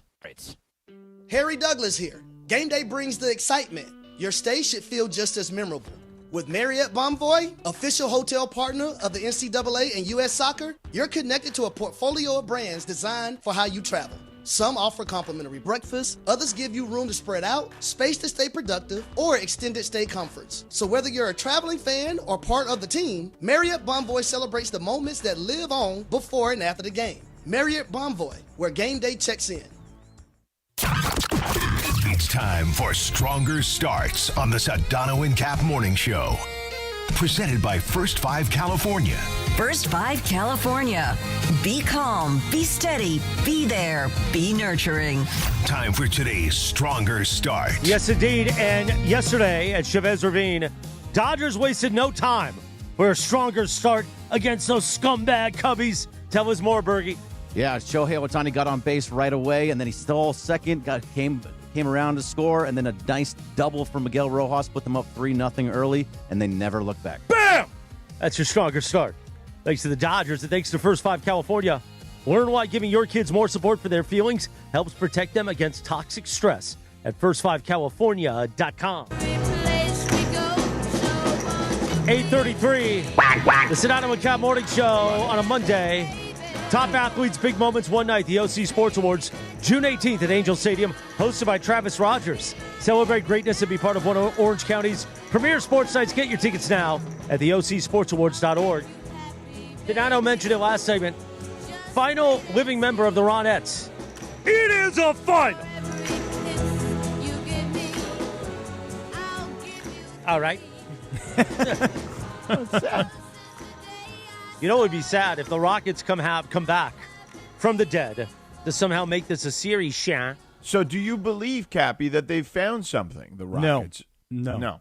You just think that LeBron was gassed and he won't be as gassed with 2 days off? I think that when you have a 3-0 lead and you are coming off of a very emotional and improbable win in Game 3 on Friday night, and George, you mentioned it earlier when we were talking to Iron Eagle, that in I don't remember the exact number, but it was like 1 and 1,100. No, 1,756. 1,007. So nobody's ever really made a comeback like this before. When you're down by 6. This is the second time it's happened, yes. Right. So you're down by 6 with 30 seconds to go. I want to say ESPN's win probability meter was at 97% in favor of Houston. So Houston was going to win that game. In 97 out of 100 simulations, Houston was going to win that game. The Lakers make this crazy emotional comeback and then tie it and take it to overtime. And as you pointed out, they still actually had a chance to win it in regulation. So they're gassed because not only is there the emotion of this crazy comeback, but there's the extra period. So they're totally wiped out. They don't have a lot of time to recover, even though JJ in the postgame told everybody in the locker room, do what you got to do, man. Eat what you got to eat. Do as much sleeping as you got to do. Just come back because we're going to win Game 4. But it's human nature to maybe take your foot off the gas a little bit when you know you've got a 3-0 lead. And on the other side, do you have any pride at all? Or are you going to just lay down and die? And, oh, by the way, the biggest star on the team is not available to play. And I'm not so sure that they all get along with each other to have any kind of good team chemistry. So having Durant out of the game, in my opinion, made the Rockets even more dangerous last night. So to answer your ultimate question, I figure the Lakers come out on Wednesday night, rested, energized, fueled, and I figure the Lakers wrap this thing up on Wednesday night. So for a little bit of fear on that side. Oh. I think they're going to win, but at the same time, is it fair to say that the Rockets outplay the Lakers in 3 of those 4 games? They definitely outplayed them in game 3. One. They just they blew the bed. But go back to game 1. They won basically in every statistical category. They had all the offensive rebounds. They had all the turnovers. They had all everything was going their way. They just didn't hit threes. They just didn't hit threes, and they lost. In game 3, they were up by 6 at the end, and then they just destroyed the Lakers on Sunday. So is it fair to say that 3 of those 4 games they should have won? Bergie's serving up the fear. Well, you need hope and fear. I mean, Cappy's just going on and rambling about how. Whoa. Rambling Cappy, baby. Yeah, I'm a rambling man. Oh, I'm born a rambling man. I am rambling. I am rambling because, but I will say this, Berg, you bring up an interesting point. Could Houston, with a little bit of energy, say, hey, guys, they think they're just going to go home and win. No problem. That's their assumption. They also think, hey, we won a game. We've given you a little bit of competition. We're done. If you're Houston and you think the way you're presenting it, Berg, then you should be coming in here on Wednesday night thinking not only can we win, we will win, then we'll go home and we'll win that game. And now it's a 3-3 series and it's down to just 1 game. Right. So it's all possible. Alpi Şengün has been bullying both Jackson Hayes and Deandre Ayton over and over again in these last 2 games in Houston. Maybe he doesn't happen the same way in Los Angeles like it did in the first 2 games, but he had whatever he wanted in these last 2 games, and that's a huge part of their offense, right?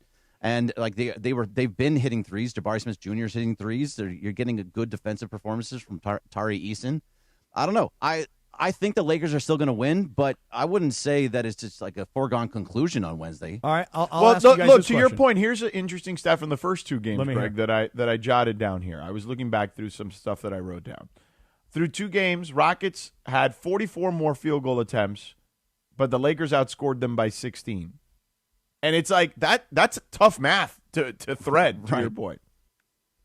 Right. So like their offense is moving and creating shots. They're just not hitting. And now if they all of a sudden start hitting, they had 12 3-pointers last night, obviously in a blowout win. But at the same time, if they start hitting their shots, if Shepherd starts getting going, it could be a much different game here on Wednesday. Well, let me ask you guys this question. If Kevin Durant plays, do you think that the Rockets have a better chance to beat the Lakers in Game 5? Or if he does not play, do you think the Rockets have a better chance to win Game 5? I would say always going to be better with Kevin Durant. Yeah, I would say better. I mean, he's still Kevin Durant.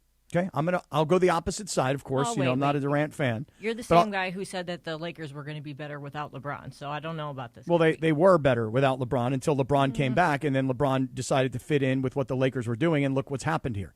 Okay. But I'll just say this. I think the Rockets play a better brand of team basketball without Kevin Durant, based on the 4 games that I've watched so far, and he's only played in 1 of them.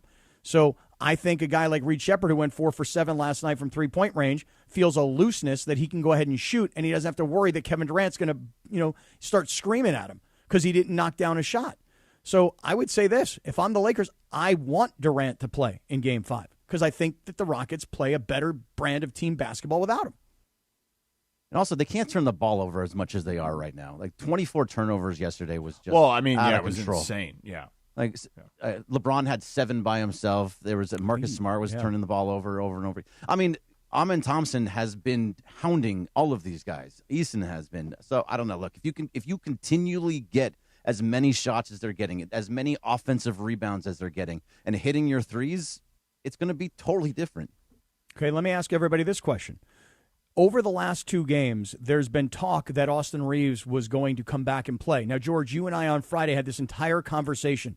You're up 2-0. I would not play him in Game 3. They did not. I would not have played him last night in Game 4. They did not.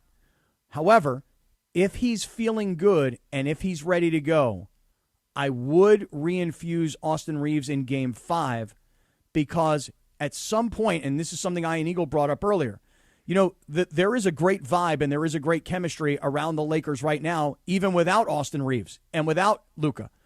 But at some point, if they're going to do anything beyond this round, and that's an if, And if those guys are healthy enough to come back, and I don't know that Luka will be, but I think Austin is on the verge, at some point you got to reinfuse these guys, or at least Austin.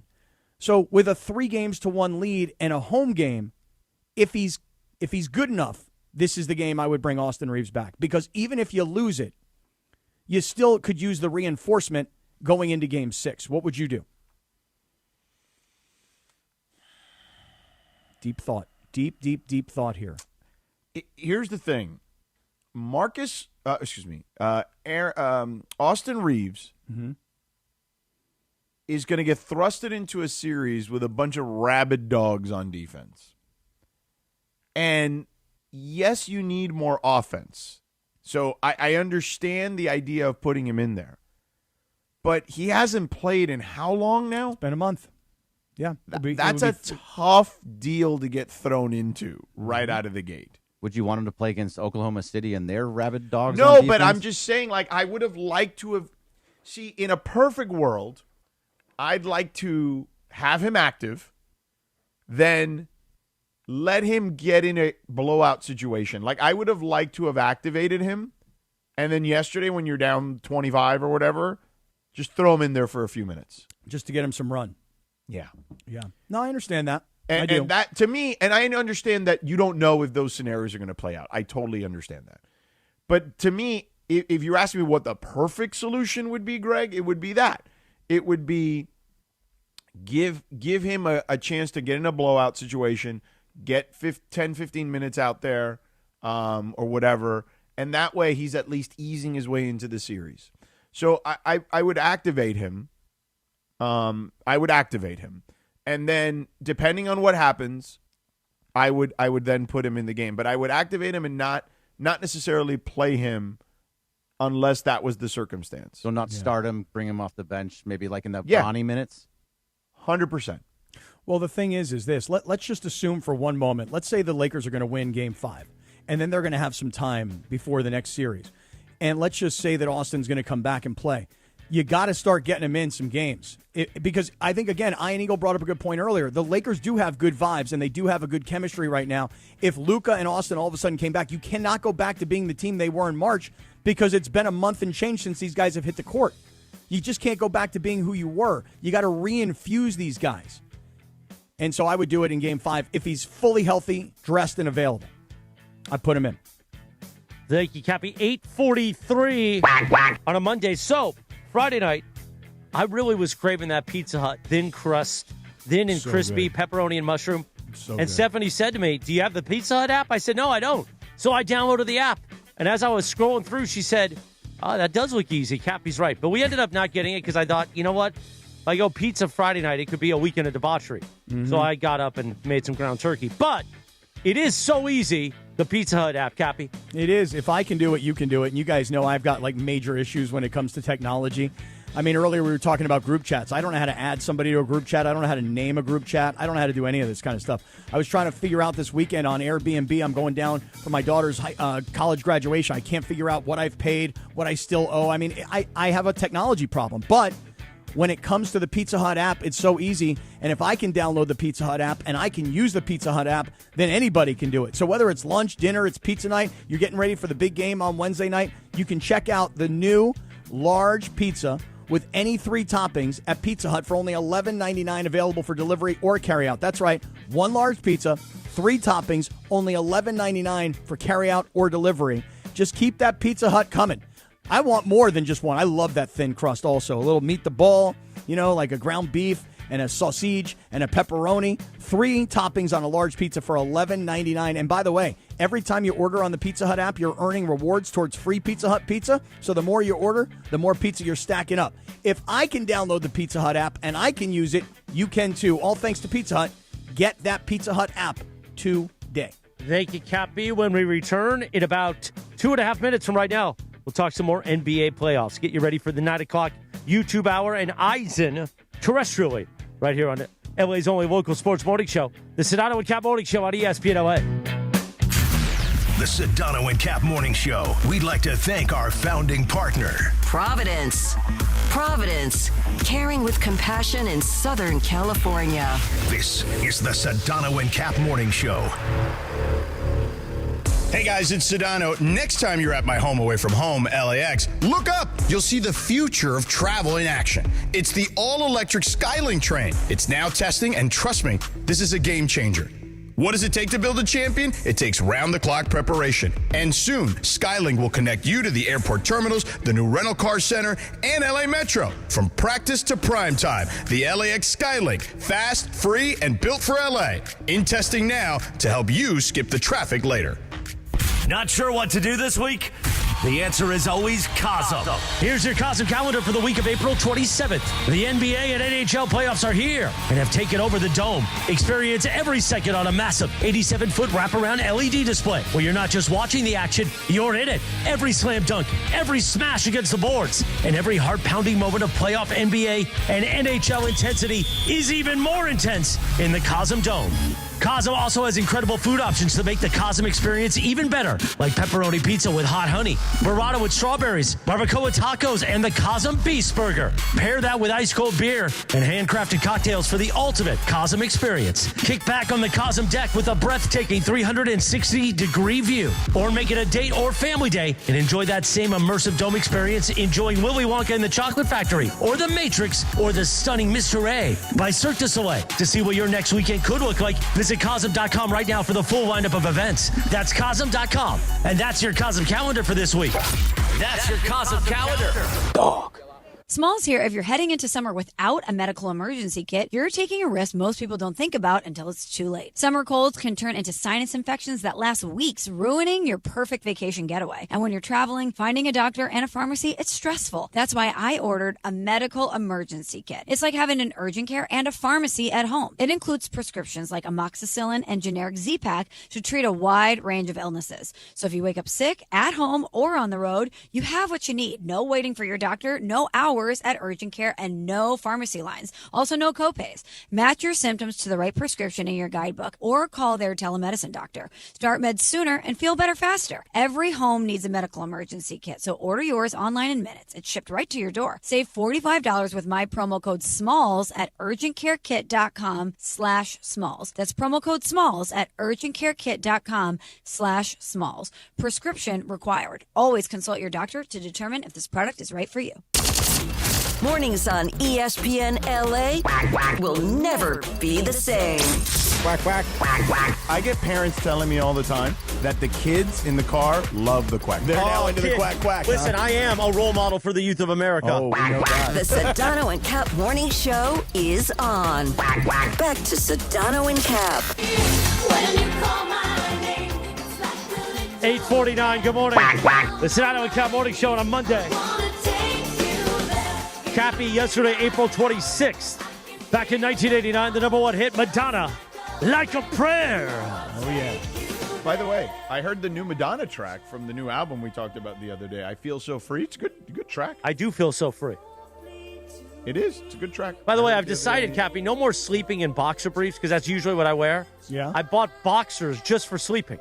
You bought just sleeping boxers. Sleeper boxer. Now, what's the difference between a regular boxer and a sleeping boxer? Well, I don't wear regular boxers during the day. I wear boxer briefs because I like compression. Yeah. But I don't want that compression while I'm sleeping. Okay. You don't want to feel that tightness. So now I'm free.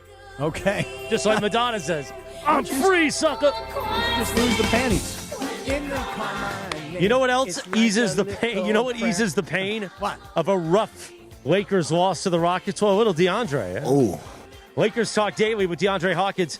Make sure to join producer D, Young D, every weekday morning at 11 a.m. on the ESPN YouTube channel. It's your place to go and get an in-depth breakdown of what the Lakers are doing well and what they need to work on to finish off the Rockets. Finish it off with Young D. That's 11 a.m. on the ESPN YouTube channel, your home of Lakers basketball, ESPN Los Angeles. Time for the morning. What? Hold on. Time for the. I'm not done reading stuff. Keep reading.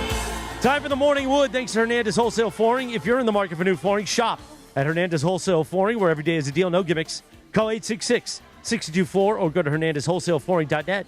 No sale beats wholesale. The morning wood is this morning going to be whatever Cappy's got, and we'll talk some more NBA playoffs too. Hey, George. Yesterday was an interesting day around the NBA playoffs. I don't know if everybody in the world was sitting around on a Sunday watching, but I know I caught all these games yesterday. All of them really turned out to be blowout games. But the first game, the game that you were at yesterday, and I was watching because you were there, and I like the light-colored suit, and I like the whole spring vibe that you're giving me. But as much Trudell as was a big fan. Trudell yes, he pointed was. it out. Yeah. So you were wearing that tan suit, the trousers? I was wearing a tan top with like a green trousers. Like it. Yeah. Here, I'll show you the color. Go ahead, Captain. Talk. So it's interesting because as much as these games yesterday all ended as blowouts, and, San Antonio with Wemby, it kind of started off a little slow, and people are, oh, well, look at Wemby, he's rusty. Well, by the end of the day, Wemby was back to being Wemby, and the Trailblazers were back to being, relegated to remembering who they were. The Celtics are just beating up now on Philadelphia, and Joel Embiid returning after an appendectomy. I don't know how the guy is doing it. I know he missed 6 games, and he was not very good yesterday. And then, of course, we saw what happened with the Rockets. By the way, just time out from what I'm saying. Let me see this. Everybody put George on the screen here. Let's see him full screen. Look at that outfit, huh?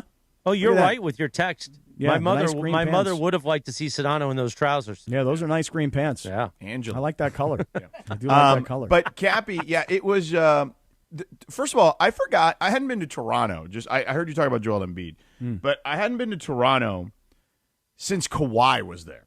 Okay, since the year they won the championship. I was there when unfortunately Klay had that injury and Kevin Durant had the injury or whatever during those finals. And that whole run, I was there from the regular season through the playoffs, through the finals when they won a championship. But I forgot what an insanely fun environment. I know we were talking about environments earlier, but what an insanely fun environment it is in Toronto to watch a game. Those people go freaking nuts, okay, when you're there watching a game. Well, the vibe is that it's not just the city of Toronto. It's the entire country of Canada. That's right. That's their team. But it's interesting that all of the 4 games yesterday, 3 of the 4 of them all turned into what I will call unentertaining blowouts. However, in the game that you were broadcasting yesterday, Linz, I was watching because I know you're going to be intently watching your Cavs. Yeah. But I got to just say, I had to walk away a few times. That was a horrible, horrible game from everybody. Charles all Barkley said at halftime. You can't take them seriously. He said it may have been the worst half of basketball he's ever seen. So it was the lowest scoring half of basketball in a playoff game in 11 years. Yeah, but here's the weird part about the whole thing when it's all said and done. Of all the 4 games yesterday, 3 of the 4 of them were blowouts, and they weren't really entertaining. On the other hand, while these 2 teams were horrific, especially in the first half, the score at the first half, they both had under 40. Yeah. Right? It was a college game. It was a total college game. Exactly right. So in the end, though, it became the most competitive game. Right.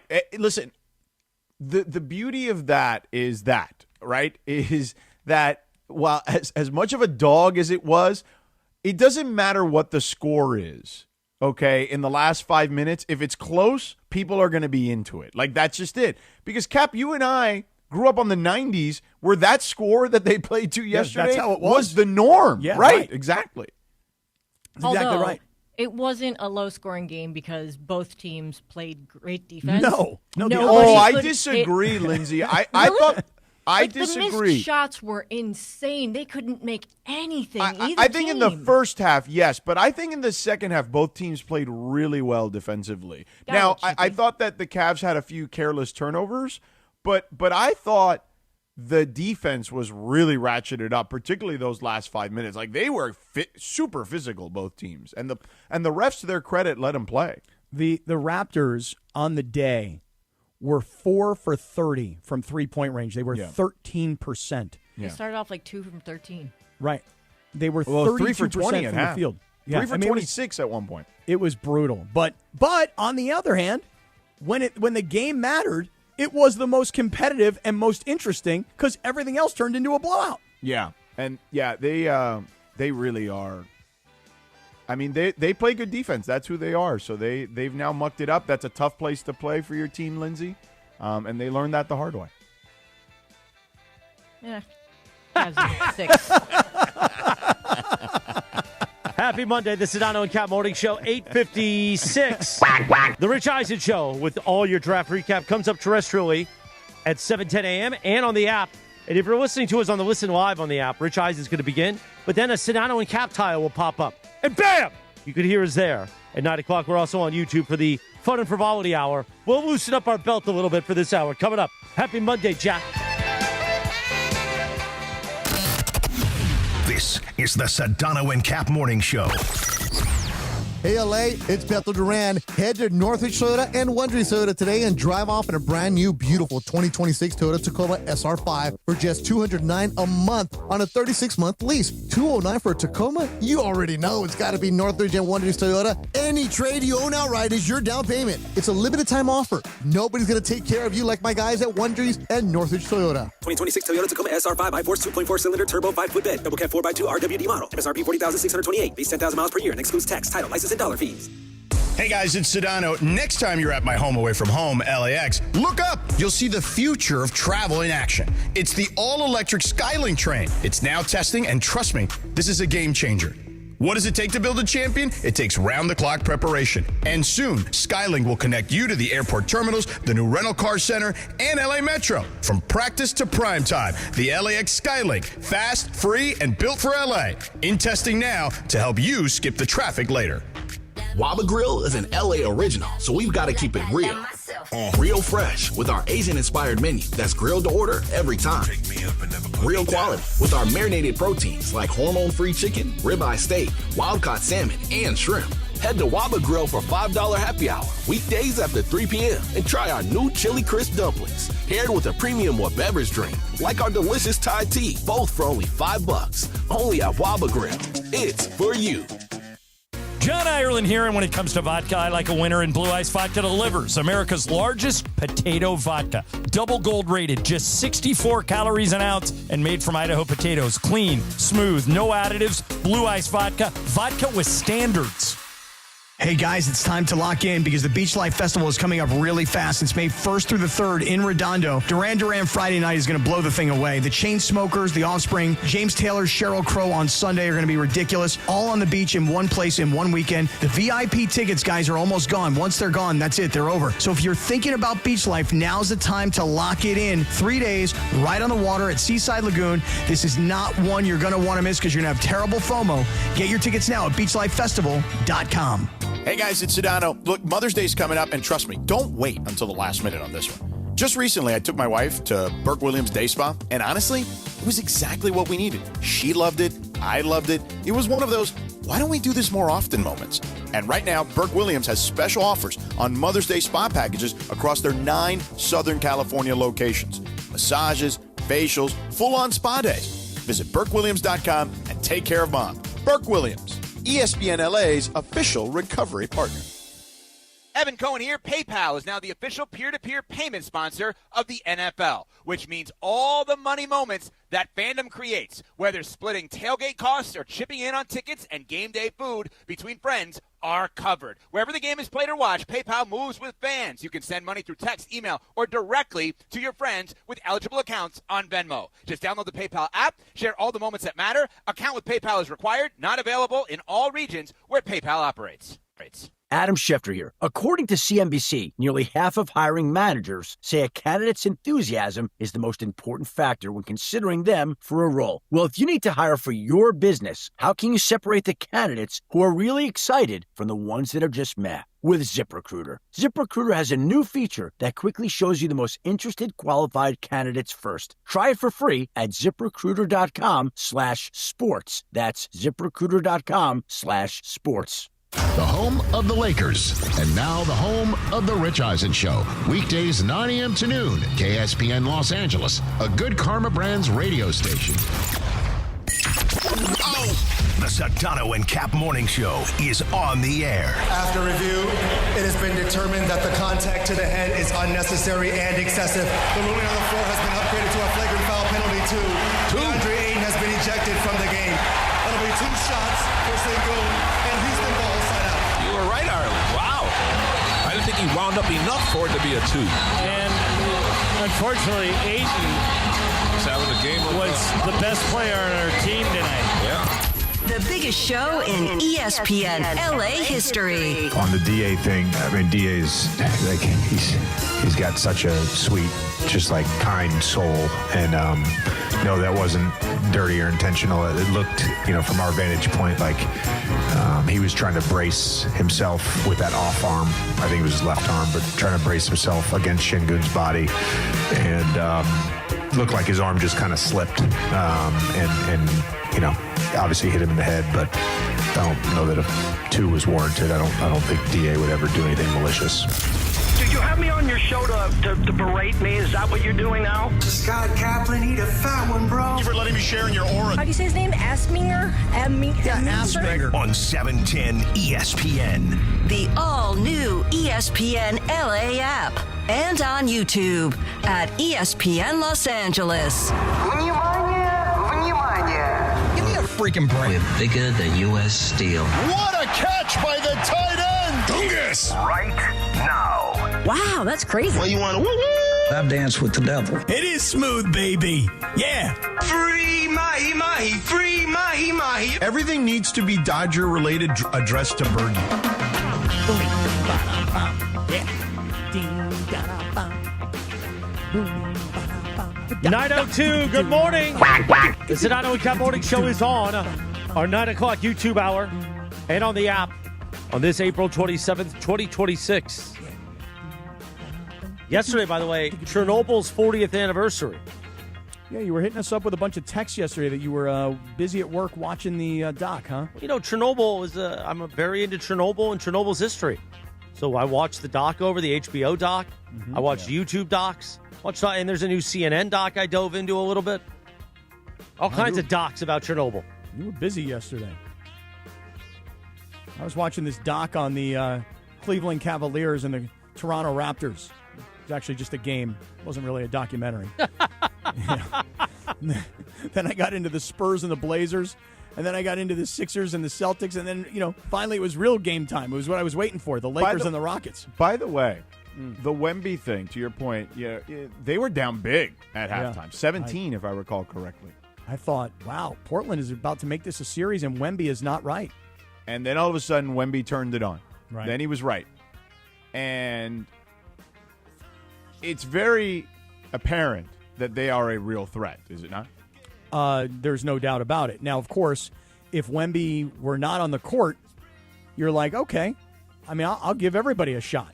Doesn't mean they don't have other good players. It's just that he's such a freak. He can do so many things. And with him, I think they're a very, very serious championship contender. I don't care how young they are, and I say young because he's a young kid. I don't care that they haven't been together as long. I don't care if they haven't made a playoff run and they haven't advanced the ball, and now they're ready to. They're ready. San Antonio is ready so long as Wemby is healthy. He's a complete individual game changer. I know Shea's a great player. Luka's a great player. All these great players. He's a unicorn, which I don't really ever use that phrase, a unicorn.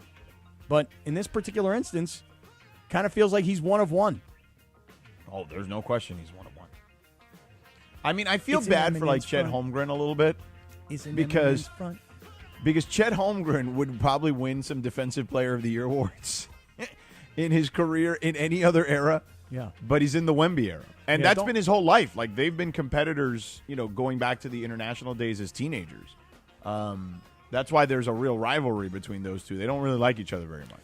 Don't feel so bad for the kid. Believe me, in a previous generation that we both grew up on in the NBA, there was Michael Jordan and the Bulls, and there was Karl Malone, and there was Patrick Ewing, and there was Alonzo Mourning, and there were all these other teams, but nobody could seem to get over on the Bulls. So, especially when they went on their two different three. Well, I'll tell you about just like individual award type stuff. Yeah, no, I got it. What I'm referring to. But Chet Holmgren, listen, Chet Holmgren's the second best guy in terms of height and ability, and the fact that he can shoot 3-point shots and still go inside and dunk on people's heads and block shots. Yes, so he's a great player too. But Wemby is just that much better. George, what do you think about Minnesota and Denver? Do you think now that they lost Ant Edwards, at least for a while, that Denver is going to come back and win the series, or no? Is it over? Before you answer that, can I just say one thing, which is let's not just stop it at Anthony Edwards, because Dante DiVincenzo Yeah, is he's a out. massive loss. Yeah. Massive loss. He tore his Achilles, right? Yeah. It was pretty obvious to see as well, by the way. I mean, like when he did it. Felt terrible for him. Yeah, I know. And he's like trying to get guys, hey, come out here and get me, pick me up. And they're like, what? What's your problem? He's like, no, I'm not joking. Like, get out here and pick me up and take me off the floor. He got hurt immediately, man. Yeah, it was rough. It really is a problem. Ian brought it up earlier. You know, we all criticize the NBA players all season long about load management and their desire to play or not to play. But when you get to the playoffs and you see the number of star players that are getting hurt and you consider the wear and tear, the mileage on their body from the season, there's got to be something that this league must do. I don't know what the answer is. I do know that people have theories about shortening the season. So I have a theory. You want to hear it? Yeah, I'd love to. So I think, if anything, the sports science has actually backfired on them, okay? I've had enough conversations with enough coaches and former players who are still involved in the game who believe that the problem is these guys it's twofold. The one thought is they play too much, right? And they got to cover more ground, et cetera, et cetera, et cetera.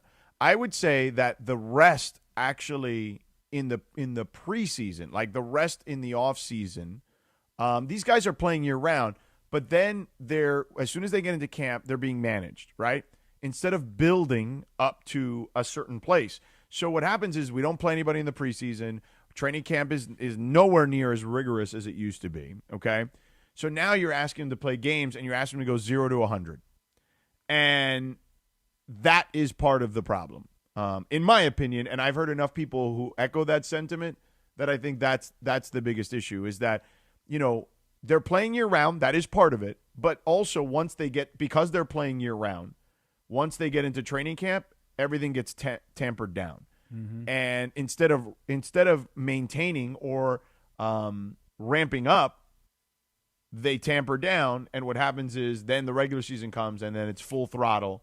And yeah, that's what ends up happening. So yeah, I think back to last year's finals and when Tyrese Halliburton went out with a torn Achilles and he's missed the entire season.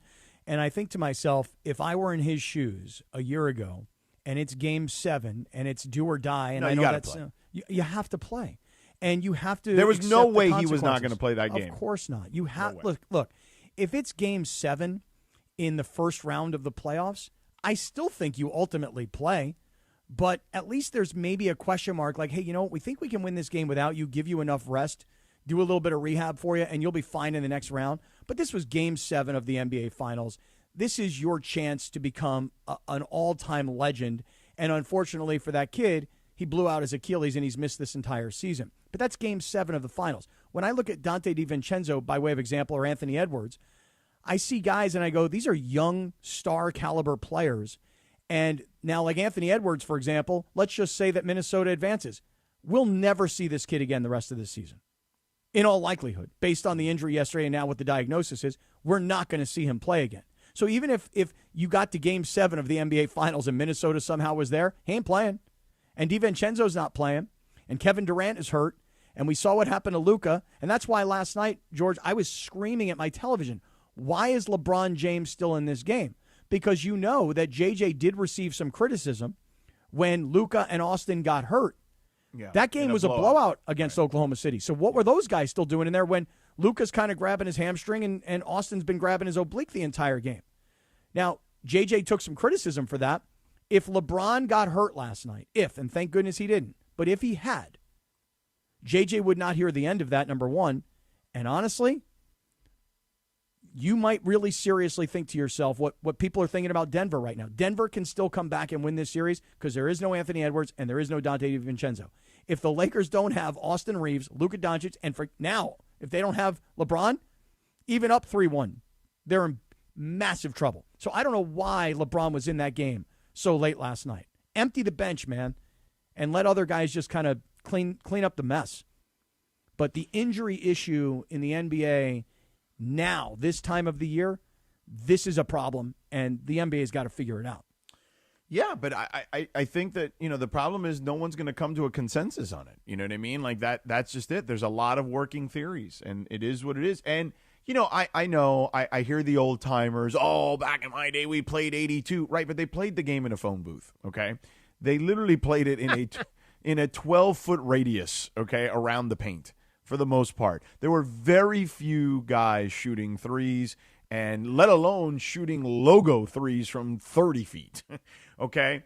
So it's not the same game.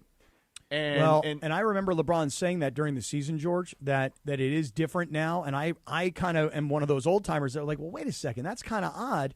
Because back in the old days, I'll call it the 80s and the 90s, the game seemed to be so much more physical. However, the game was played more in the paint. And so what LeBron's point was during the season, and I'm kind of paraphrasing because I just remember him talking about this, the way the game is played now, the up and down nature of the game, the speed of the game, the long-range shooting, etc., it is a very different game, and the wear and tear on the body is different, even though old-timers, myself included, we think of the previous generation as being that much more physical. But it doesn't mean that the game isn't harder on the body now with what I think is more up and down. Because you're still it is more up and down. You're also guarding the paint while also having to run out and close out to the three-point line all the time. It's like you need to be a better athlete nowadays, like more in shape or physically trained. But while that may be true, you can't avoid these certain injuries. I mean, Dante DiVincenzo was trying to make a play yesterday, and you could just see when he planted his foot, his whole Achilles just snapped. And Anthony Edwards is one of the truly great world-class athletes that the NBA has, and you cannot avoid what happened to his knee yesterday. Kevin Durant, we all have different opinion about the guy, but it doesn't change the fact that he's a great, all-time great player. And when your knee is hurt and your ankle is hurt and you can't play, and that in many ways hurts the product, because this matchup between the Lakers and the Rockets was very much billed as LeBron versus KD, and this could be the very last chance that anybody ever gets to see these two guys go head-to-head in the postseason ever again. One guy's 41, the other guy's how old is Kevin Durant? 38? Something like that. So these guys are getting towards the end of their career. Who knows if we'll ever see them play against each other again in this sort of, I'll call it high-leverage situation. Who knows if we'll even see Durant play on Wednesday night? I mean, my guess is he will. But, I mean, the injury issue right now with superstar players in the postseason is a problem. And, George, you know this. Owners don't want to give up what makes them money. So if you told the owners, hey, we're going to take the game from 82 games down to 65 games, owners will all be thinking to themselves, screw that. I'm not playing less games at home right now. We get 41 at home. I'm not going down to 35. That's 6 games, 7 games, whatever the number is. We have breaking news? Not breaking news, but a lot of people in the YouTube chat seemed confused this morning. About what? That we are not on the app. We are on the app. You just have to click the Sedano and Kap tile at 9 a.m. Yeah, why does it go straight to... Why? Why? You want to know why? Why? Because Sam Pines, station owner Sam Pines, is now working with the Russians to sabotage this show in hopes that they can cut the budget and eliminate Cappy. Wow. Well, that could happen. Yeah, because I noticed that the other day. Yeah. When I was on the road, it went straight to, when I had to jump off, it went straight to Rich. It was on Rich Eisen originally. His thought is that Eisen should, if it's Listen Live should always reflect 710. So at 9 a.m. it should go to Eisen, and then we're going to fix it to where you can get on this the tile. The Sedano and Kap tile will go up at 7 a.m., so you don't have to press any buttons. But on iHeart and TuneIn, you only get us till 9. So then you have to go to the ESPN LA app or go to YouTube. But Pines is sabotaging this show. Yeah, I don't like that.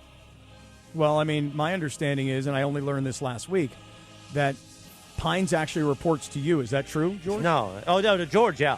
Yeah, so George, maybe no, he doesn't report to. No, he doesn't report to George. Nobody reports to the Black Hand. George just reports into the top. Okay. So, but George does outrank Sam Pines, is my understanding now. I didn't know this. In terms of this station, yes. Yeah, I didn't know that. But now that I do know it, I'll just say this to you, George, as the Black Hand and as your gray hand over here, I suggest you get this thing fixed. Yeah, there's no fixing it. This is how it's going to be. I'll send a text right now. This is how it's going to be moving forward, which is just click the Sedano and Kap tile in the morning, and you won't have to worry about any interruptions. That's all. Okay. All right. Well, now we all understand. Again, last week it was news to me. I didn't realize the org chart was the way it was. Oh, you're going to keep trying to go back to this bit? Well, that wasn't the bit. The bit was that our listeners are morons and they can't figure out how to click another tile. You hear that? You hear that, everybody? Morons. That's the bit. Scumbags. Oh, and scumbags. Somebody just wrote scumbags in there, so I wrote. Oh, okay. Not just morons. Scumbags as well. They're scummy morons is what they are. So Go back George to smacking it around about NBA now. Yeah, we're just a couple of guys messing around. That's what we are. I actually would love to make a left turn if you guys don't mind. Okay. Sure. I would like to make a left turn, and I would like to talk to Bergie for a moment. What's up, buddy? Berg. Hey, pal. What are you, Sean McVey talking to Ty Simpson? What's up, buddy? Hey, buddy. No, that would be more like, what's up, buddy? Yeah, it would be. Bergie, I would love to get your analysis on the Raiders draft. We've spent a lot of time talking about the Rams draft, but because the Raiders had the first overall pick and everybody knew that it was going to be Fernando Mendoza, that was a done deal. But I kind of feel like we've gone to sleep on the rest of what the Raiders did here in the draft. So I looked at what they did. And as much as they've gone to work in the offseason through free agency in an attempt to fix their defense, which, by the way, I mean, there's a lot of things that need to be fixed, but they've gone out and gotten a running back. They already have a tight end. They've got their quarterback of the future now. They're addressing the offensive line situation through free agency. But if you look at what the Raiders did in the draft, a lot more defensive help on the way. So I want to hear from the resident Raider fan what your analysis is of the Raiders draft. So I was surprised. I thought they would go heavy offensive line and heavy receiver, and they didn't. They got one offensive lineman, one receiver. So, and those were a little bit later in the draft too. You're right. They went with a lot of defense. So I guess what the thought process is shore up your defense, make your defense as good as it possibly can be, and then you can start working around the edges on the offensive side. So, I mean, I like what they had. They do have a lot of offensive linemen, and now you're going to move Jackson Powers-Johnson to a different spot. So I think he's going to go over to the left side. But now you're going to have you have your center. You have what's the from UCLA, the lineman from UCLA. I can't think of his name right now. The offensive lineman from UCLA. That was what's his name? I'm like not Colton Miller. Is that Colton Miller? Yeah, Colton Miller. Okay. Thank you. Colton Miller, who's the left tackle, who's a good left tackle, who was just injured last year, and so now your offensive line looks a little bit better. But it sounds like it looks like they're going heavy defense, and I really thought they would go much more offense. Yeah.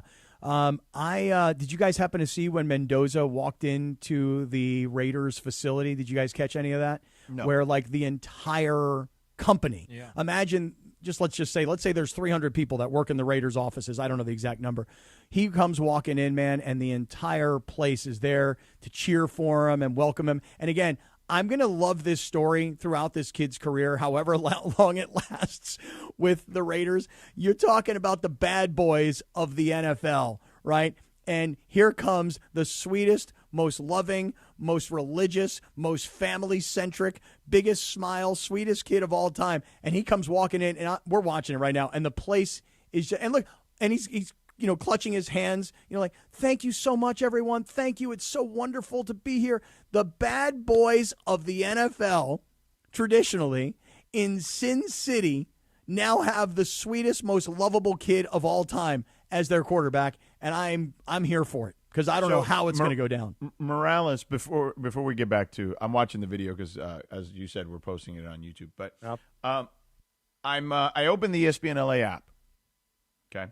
Yep. Let's get back to fixing. And the three tiles up top say, "Listen live, Sedano and Kap, the Rich Eisen Show." Yep. Okay. And then when you click on Sedano and Kap, on the bottom it says Sedano and Kap Alt. Yep. We're not an alt. This is the show. Well, it has to be labeled an alt for a technical Because if this reason. is the alt, then I don't know, should I be sticking around for an alt show? I didn't sign up for an alt show. I think it's in your contract 3 hours a day. Well, but I'm just saying. As the Sedano and Kap show, not the Sedano and Kap alt. I mean, whatever. If you don't want to do the third hour, that's fine. I just want to go to sleep, frankly. I'm just saying. What's so going let's on with you remove today, the Chris? alt.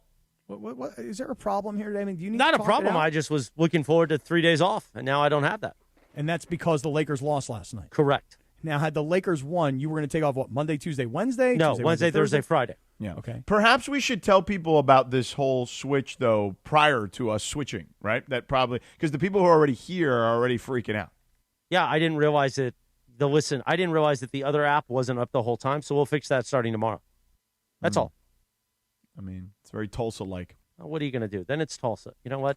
It's Tulsa. George, my favorite thing is when you beat him into submission, and he just Not is even like, submission. I just I don't care, frankly. I really don't care. Between the 2 weeks ago, what you put us through, Cap, and then last week, it's just I'm What's just like last whatever. week? Yeah, what was last? Last week was a lot of other stuff that actually it was more Samboni nonsense. I mean, Samboni. Yeah.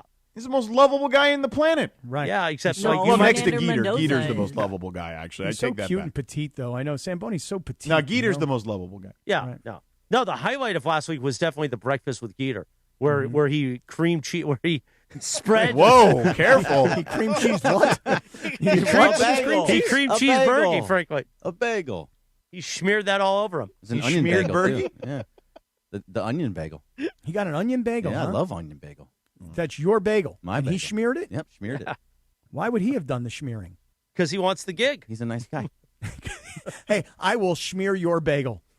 That's how much I really Is that would how like I to- get a gig? You Right. Is smear that what the it bagel? takes? Is that what it's going to take, Bergie? I got to smear your bagel? So here's what I want, Morales. I need promos that run about the switch at 9 o'clock. Here's We what need you to- should do. You know who makes promo requests these days? Steve Mason for his podcast. Oh, really? So you should text Mason to Yeah. text me about making Well, other but there's promos a other than difference Mason between Plus. Mason Plus, and the Sedano and Cap alt, apparently. I agree. Yeah. But the alt is so that the wiring in the back knows to switch to a different feed. But I'll work on it. How about this? George, I you have will a better send an word? email today, and I'll CC you on the email saying, hey, can we change the description Now, you should so it doesn't BCC sail? me. The black hand. Nah, needs to because be then I BCC. like when people know. I don't like to BCC. That's coward. I want to slap it right in your face. Is there another I'm word you just prefer saying, like, other if, than if alt? we're gonna do this hour, and the minions in there are fine, but like the whole point was we used to have a lot of people listening on the app. Yeah, I know. No, listen. The Italian, Way more than the minions on YouTube. The Italian Stallion wasn't happy about this either because he listens on iHeart. So he's like, hey, what happens now at the 9 Well, o'clock? was he listening to those guys? Well, he uses the iHeart app all day long to listen to his other programs. So he listens to us because you can listen to us through TuneIn and iHeart. But No, I know. But the ESPN LA app is now the only place you can get the 9 a.m. hour or on YouTube. Hey, Sedano, why don't you close out your app and reopen it and check it out? Oh, did we fix the alt? Yeah. Okay. Hold on, I'm doing the same thing here because Yeah, I am go ahead. also confused now. Go ahead. All right, hold on. I'm opening up the ESPN LA All right, app. so it's on Listen Live. Listen Live. You know, It's hit probably Sedano gonna be Cap. Eisen, Oh, right? yeah, I don't see alt anymore. Good job, Bergie. Yeah. Yeah. It's Morales. Oh, that's not good, Bergie. Morales That's talking on- about dying. On Listen Live? Yeah, no, on No, Sedano and Cap because we're not. No, I hit Sedano and Cap. Hold on. Oh, that was Listen Live. No, that was live. Providence. Live. Oh, there's us again. Oh, there yeah, was no that. alt. Good job, No Bergie. alt. See, See? listen. You know what, Morales? Bergman gets things done now. That's fine. Honestly, Actually, that's it's a good only- thing. Yeah, that's actually a good thing. I wish there were more Bergies around. I need like 10 more Bergies. You want to sprout some more Bergies? If we could clone Bergie, Put them everywhere. First of all, It'd if be we amazing. could I clone mean, is he Bergie, like a Bergie's like a gremlin? Like you just give him some water if we after could, if we midnight? could clone Bergie, we'd fire Mason today, Okay. and then put him on there with Ireland. Ireland would be happy. I'd be happy. We'd probably just make the afternoon show Bergie and Bergie with like Travis and DeMarco as B's and C's, and then we'd put Bergie on at night, the Bergie Nighttime Extravaganza. I feel like that's 710 a the little bit Berg. too much. Yeah, 710 the Berg. And I take a month off. I just tell everybody I got heart failure again and leave for a month. Yeah, why? I just have a curious question here. Why is it, though, that you wanted Wednesday, Thursday, Friday off, and now you can't take Wednesday, Thursday, Friday Because off? Wednesday we've got a big night in the suite. Okay, I've so got to go to record that. a Meet the Partner podcast with Damon Lyons. Okay, he's and then great. Thursday I'm already going to be here because I'm staying at East Central, so I will do the show. I'm not going to go home Thursday morning in the middle of the show. Okay. So then I'll be off Friday this week. Okay, Friday you're off, and then what about next week? Let's just say that I don't know when would round 2 of the playoffs start, George? You have any idea on what the date would be here? I'm sure that's easily So accessible it would probably be information. the following. It would be next Tuesday. Next Tuesday. So Chris, you could get Friday and Monday off. How about a long weekend for you? Probably refreshed? not, because Mondays I need to be here anyway for meetings. Oh. So. Okay, so you just can't take off, period. No, I can take off a few days when I can.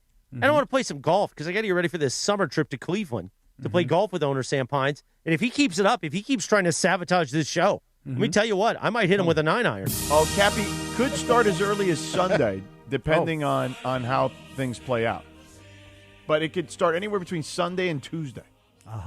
Second round. So, what are the outcomes that you're desiring, George, for your travel schedule? Well, I don't know. So right now I have a flight booked to San Antonio today, okay? Actually, to Austin, because if there was no way for me to do the show today if I would have flown to San Antonio. So I'm flying to Austin and then driving 70 minutes. Thank you for making how long? that 70 minutes? accommodation. Yeah. Okay. Yeah. Yes, that's exactly right, Lindsay. Good job, George. Way to put the show there at top level. Because it was the only flights were, I believe, like 7 a.m. or 6 a.m., 10 a.m., and then like 6 p.m. So that wasn't going to work. So there's a 1:15. I'm sorry, a 12:15. Excuse me. That out of LAX that gets into Austin, and then I got to drive from there. So I have currently a flight back from Austin. Okay, and the reason I'm flying back from Austin also to get back home sooner if there's no game for me on Thursday. So the way this works is if Minnesota and Denver go one more round or one more game, there's a chance that I go. But I believe that there needs to be 3 games. Let me double check this on what my boss sent me. Yes, 3 games. There needs to be 3 games, 3 game 6s on Thursday. So that means that either the Spurs, Blazers, or Sixers, Celtics also has to go 6 games. So that's why I don't feel like the likelihood of 3 will happen. So I've booked a flight back. And the reason I booked it back from Austin was because that's the 1:15 flight.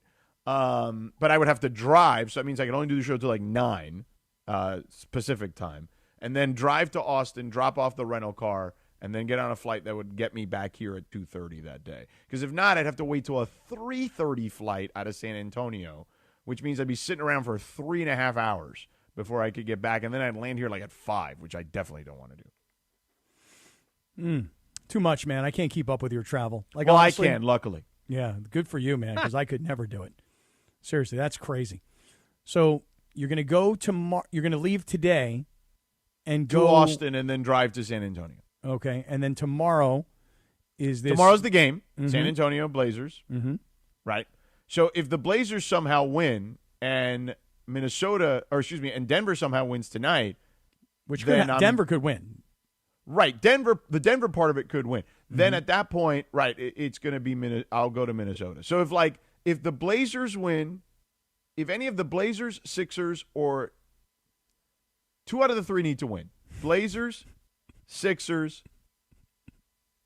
Nuggets. If 2 of those 3 win, I will then be going to Minnesota for a game on Thursday. All right. Well, hey, Minnesota this time of the year is supposed to be very lovely.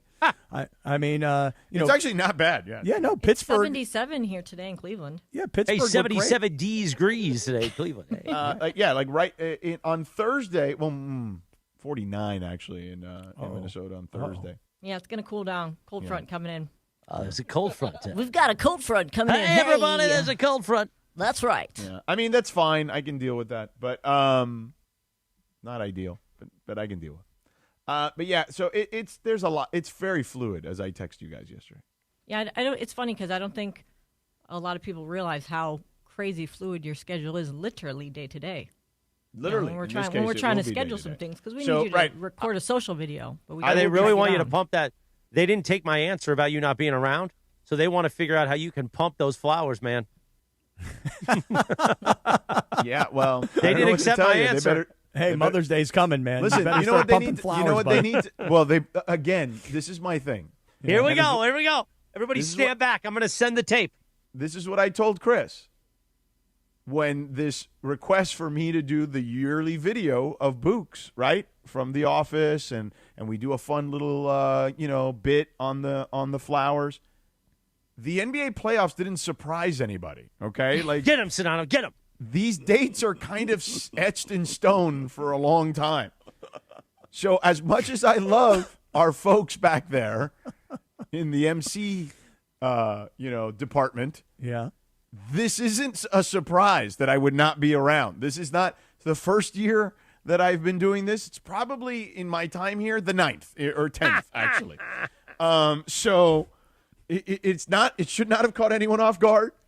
And we probably should have done this before April 18th is what I would I have an idea, George. Yeah.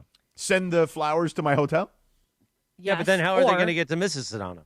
Well, I was going to say. There's already probably another set that's already getting sent, but okay. they need me to do a video. So, send them to where. But the problem is I don't know where I'm going to be, so that's like trying to hit a moving target. By the way, I'm going to send some books. Oh, I didn't mean to mention the company, but I'm going to send some to my mother from you, Sedano, to really make her Mother's Day. Yeah, nice. That's nice. And we'll put Sedano. a picture in there of him in the trousers. Yeah, just put a picture of his lower body. You know what I mean? Don't even put a picture of his upper body. Just take a picture of those nice green tight pants, and go, "Happy Mother's Day, Ma.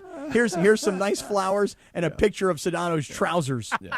Well, the kid fills out those trousers, front and back. When I when I told you I had lunch with that executive. And we were talking about Menos Morales. He said this came up because I said, these salespeople, they want me to do this thing, and they're like, hey, when can you do this thing? And he responds to me, I didn't even get to say it yet. He goes, I'll see you in July. Yeah, and I'm like, yeah. I mean, June this year because of the World Cup, the NBA Finals are starting earlier, so there's that. But yeah, I mean, again, none of this catches anyone by surprise. At least it shouldn't. Well, no, it actually catches everybody by surprise. And that's sort of the issue here. That's part of the problem. Right. Well, here's why. Because everybody is kind of my mindset, which is Lakers. Who are the Lakers playing? When are the Lakers playing? And then it's like, well, there's a whole bunch of other NBA series going on. And everybody else is like, no, I don't know. But here's the thing. Here's a little hint. Yeah. When the Lakers playoff games start, that usually means I'm not going to be around. Okay. All right. You see that, everybody? You guys all hear that? You guys and gals out there, you guys all hear it? It's going to be the 10-year anniversary of me being here at this station here pretty soon, in a few months. Man, it's been a long 10 years. Yeah, it has. Trust me. Meanwhile, it's a Michelob Ultra Reaction Monday. We're reacting to the Lakers' tough loss in Game 4 of the series versus the Rockets. Reaction Monday is brought to you by Michelob Ultra, a superior taste worth playing for, the official beer sponsor of the Los Angeles Lakers. Please enjoy responsibly. You want to do a little Lindsay segment? The Minions get behind the curtain because even since the app is down, it's like well, it's not down, it's up. Whatever, yeah, up, down, whatever. By the way, you want to get up? Look at Sedano in those tight trousers. That'll get you going. I'm going to get a pair of those green pants. Those are nice. Those are nice green pants. By the way, remember when I got those Cozy Earth green pants? Yeah, those are good. Yeah, but I never can find that pair of pants. I don't know where they went. Oh, really? Yeah, those are Lululemon, Cappy. Oh yeah, the Lulus are good, but I will just tell you this, and I think Chris will attest. Well, I'm a Cozy Earth guy. Cozy Earths are better. They're I don't know if they're better. I think so. Cozy Earth is more built for my body. But does Cozy Earth look good with a suit jacket? Oh yeah, I mean, nobody would know the difference. Nobody would know the difference if you're wearing slacks or if you're wearing these Cozy Earth pants. And what I love about them is the elastic waist. That's the best part of them all. Seriously, because the elastic waist just makes it feel so comfy. Yeah, I don't think I could do elastic waist with this. No, you can. Here's what you do. This is a good piece of advice for you. Go down a size. So, for example, let's say your waist is a 35 or a 36 or whatever it is. Who's a 35? I don't know. What is your usually waist? they're even numbers. Aren't they? Oh, no. But that's my waist that's is the a beauty. 35. No, but that's the beauty of these Cozy Earth pants is that usually I'm a 36. But when I got the Cozy Earths, because of the elastic waist, you can actually downsize to a 35. But the elastic waist gives you that little extra room that you need. And they do have odd numbers, which is very unusual. But I like the odd numbers. Because sometimes the 36s don't feel right. And then the 34s don't feel right. Like, don't you have a 35? Like, no, we don't do odd numbers. You should do odd numbers. That's why you got to get custom, baby. Go custom. Yeah. You're lying to yourself, Cappy. You're lying to yourself. You're Well, 36. which part? It's okay. No, It's okay to be a 36. I am a 36. I'm a 36. But with an elastic waist, you can downsize and have that little extra room. That's all I'm saying. Yeah. Well, speaking of odd numbers, Fernando Mendoza, odd number 15. Mm-hmm. So, Cappy, tell me more about. I just saw the video that you guys were referencing. Yeah, people are excited that my Cuban heartthrob is walking into Las Vegas. The sweetest human being on planet Earth is now the quarterback for the baddest team in the history of the NFL. And by the way, Bergie, I do believe I sent this to you yesterday. The Raiders signed as an undrafted free agent a tight end by the name of Matt Lauder, and nobody's going to know this kid's name, but he was a real standout at Boise State. So when you look at what the Raiders have done at tight end, obviously everybody knows Brock Bowers is their go-to guy, but you got to have depth at that position. And oh, by the way, all you have to do is follow the Rams to see now how the Rams draft tight ends, because yet another tight end that the Rams drafted. But this kid that they signed as an undrafted free agent out of Boise State, this guy was a real serious impact player for Boise last year when Ashton Genty was their star running back. And this guy went to high school with all my kids, so I've been following his – I love this kind of stuff. I love following a kid's career, little league, high school, college, anybody who makes it into the pros. So, Berg, I'm hoping that this kid makes it. I sent him a message. I said, all right, man, congratulations, you're signed. Now go make this team, kid. So, Berg, I don't know if you know who he is or not, but he was a good player. I don't. But is this your ploy to get back into Raiders Nation because you know somebody? Not yet. I'm not ready yet. Well, I know how you can get back into Raiders Nation. No. You should match Fernando Mendoza's pledge to fight MS that he did. See, his mom suffers from MS, and she and when he got drafted, he pledged a large amount of money. Oh, that's really nice. I actually connected with Fernando Mendoza just the other day on LinkedIn. That's kind of a big push that he has now, is that he's like the spokesperson for LinkedIn. No, it's true. He is. It's true. I swear to God. It is so true. He is like the spokesperson for LinkedIn. But you make it sound like, hey, man, I connected with... well, yeah, because that's the term we started having. We were having LinkedIn messages. Right, you don't follow somebody. You can follow on LinkedIn, but connecting is kind of the key. You got to connect to Fernando Mendoza. Cappy, did you ask him to invest in Sided? I haven't yet. But it's certainly a possibility. I did see a Sided tweet this weekend. Oh, yeah, I saw that too. Yeah, we've got a whole bunch of new funding, and as a result... Fernando, such a good guy. Hey, Fernando. Hey, we're going to need some money, buddy. And so... Fernando, I've got a business opportunity for you. Yeah, you got a whole bunch of Thanks for connecting. Social out there. You want to hear about my company? Yeah, you should. You should want to hear about it. Oh, by the way, the Raiders also signed the Indiana running back, Roman Hemby. He was an undrafted free agent, so bringing him back with Fernando Mendoza, so that's a nice one too. Right on. All right, I'm going to just say right now, for the record, I'm ready for the Lindsay segment. I don't know if anybody else is. All right, I'm ready. Yeah, let's do it because I got to leave here in a couple minutes. Oh, I didn't know that. You got to leave early again? I mean, I texted this yesterday. I was watching Chernobyl stuff. Time for the Lindsay segment. We like to play a TV thing. We're watching basketball. I watched the Lakers game, but I didn't watch the other stuff. Happy birthday. We lost him in 2014. Of course, he's part of our Friday Open when he says, ponderous, man, ponderous. And he was the voice of Shaggy, the original Shaggy, on Scooby-Doo. Happy birthday, Casey Kasem. You can follow her at Lindsay Baseball on Twitter or Instagram. The Lindsay segment, thanks to Hernandez Wholesale Flooring. If you're in the market for new flooring, shop at Hernandez Wholesale Flooring, where every day is a deal, no gimmicks. Call 866-624, or go to HernandezWholesaleFlooring.net. No sale beats wholesale. Live from ESPN Cleveland. Take it away, producer Lindsay. Thanks, Christopher. So, guys, last week, the UK is set to ban anyone born after 2008 from ever buying cigarettes as part of their push to make future generations completely smoke-free. So yesterday, this bill was passed, and now the last step for it to go into action is to be signed into law by King Charles. Once it takes effect in January of 2027, anyone who's born after December 31st, 2008 will be banned from buying cigarettes, cigars, or tobacco in the future. So smoking itself will still be legal, and I guess it remains unclear whether older people are going to be able to give cigarettes to younger people that fall under the ban. I don't know how that's going to work, but you're not going to be able to buy cigarettes anymore if you're born after 2008. Do you think this type of ban on smoking will ever make it to the U.S.? Cappy, you go first. I just have one question before I give you an answer. You say King Charles has to sign this into law? That's what that said, yeah. Oh, I didn't realize. I thought the king and the monarch was just sort of like a symbolic historical thing. It was passed by Parliament, and it needs to be signed into effect by King Charles. Okay. Well, I don't know anything about British government. I think it's more ceremonial, I think. Yeah. That's my guess. Does he put on the wig to do that when he signs it, like the old days? Probably. They do all the... Wig. Oh, no, all the lawyers, they call them... What do they call them over there? the attorneys and the judges all have to wear wigs. We should do a show in wigs one day. Like the Well, old, we've been trying to get you a wig. No, but I mean like the old constitutional Oh, I like Revolutionary that. War wig. Yeah. Yeah, it's not a bad call. I think it's a great idea to just completely ban smoking. I got to tell you guys, you know what really bothers me about smokers is people who smoke in front of doors. In other words, I'm walking into a hotel lobby and the front door is right there and there's two people standing out front smoking. So now when I walk into the lobby, I got to take in their smoke. Somebody's standing in front of a restaurant because you can no longer smoke in a restaurant or a bar, and they stand right in front of the door. Hey, listen, if you still smoke cigarettes, that's your deal, man. I'm not here to tell you you can't or you shouldn't. You do whatever you want to do. But do you mind? Can you move away from the front door of the restaurant or the hotel or the office complex? Smoke your cigarettes. It's outside. It's legal. You can do whatever you want. But do you have to stand right in front of the front door? So, Lindsay, I hope that that this works. And will it make it to the United States? I kind of doubt it. I think we're a everybody do their own thing kind of a country.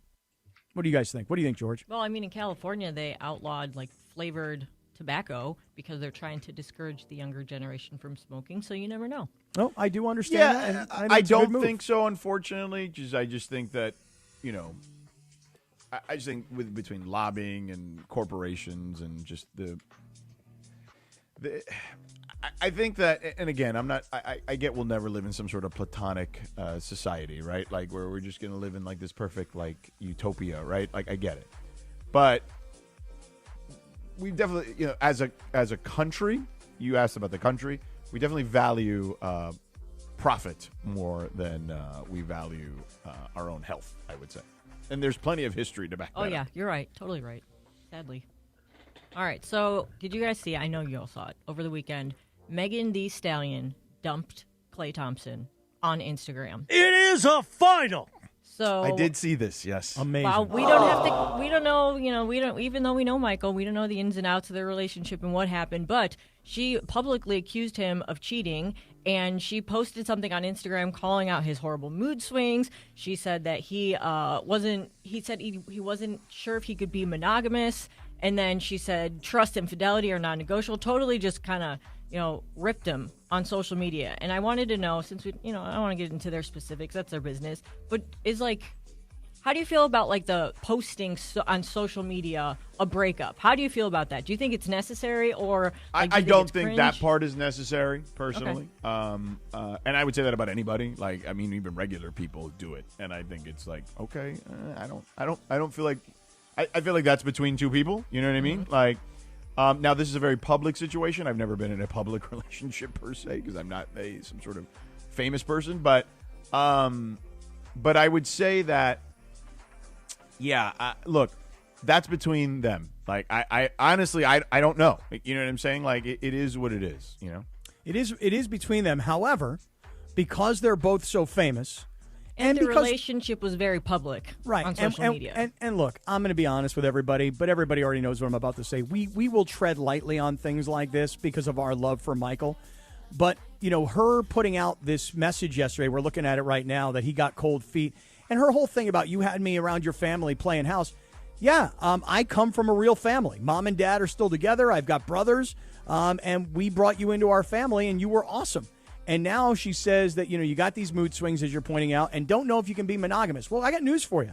I don't know if anybody can be monogamous. You try your best to be, but a lot of people have a very, very hard time with that.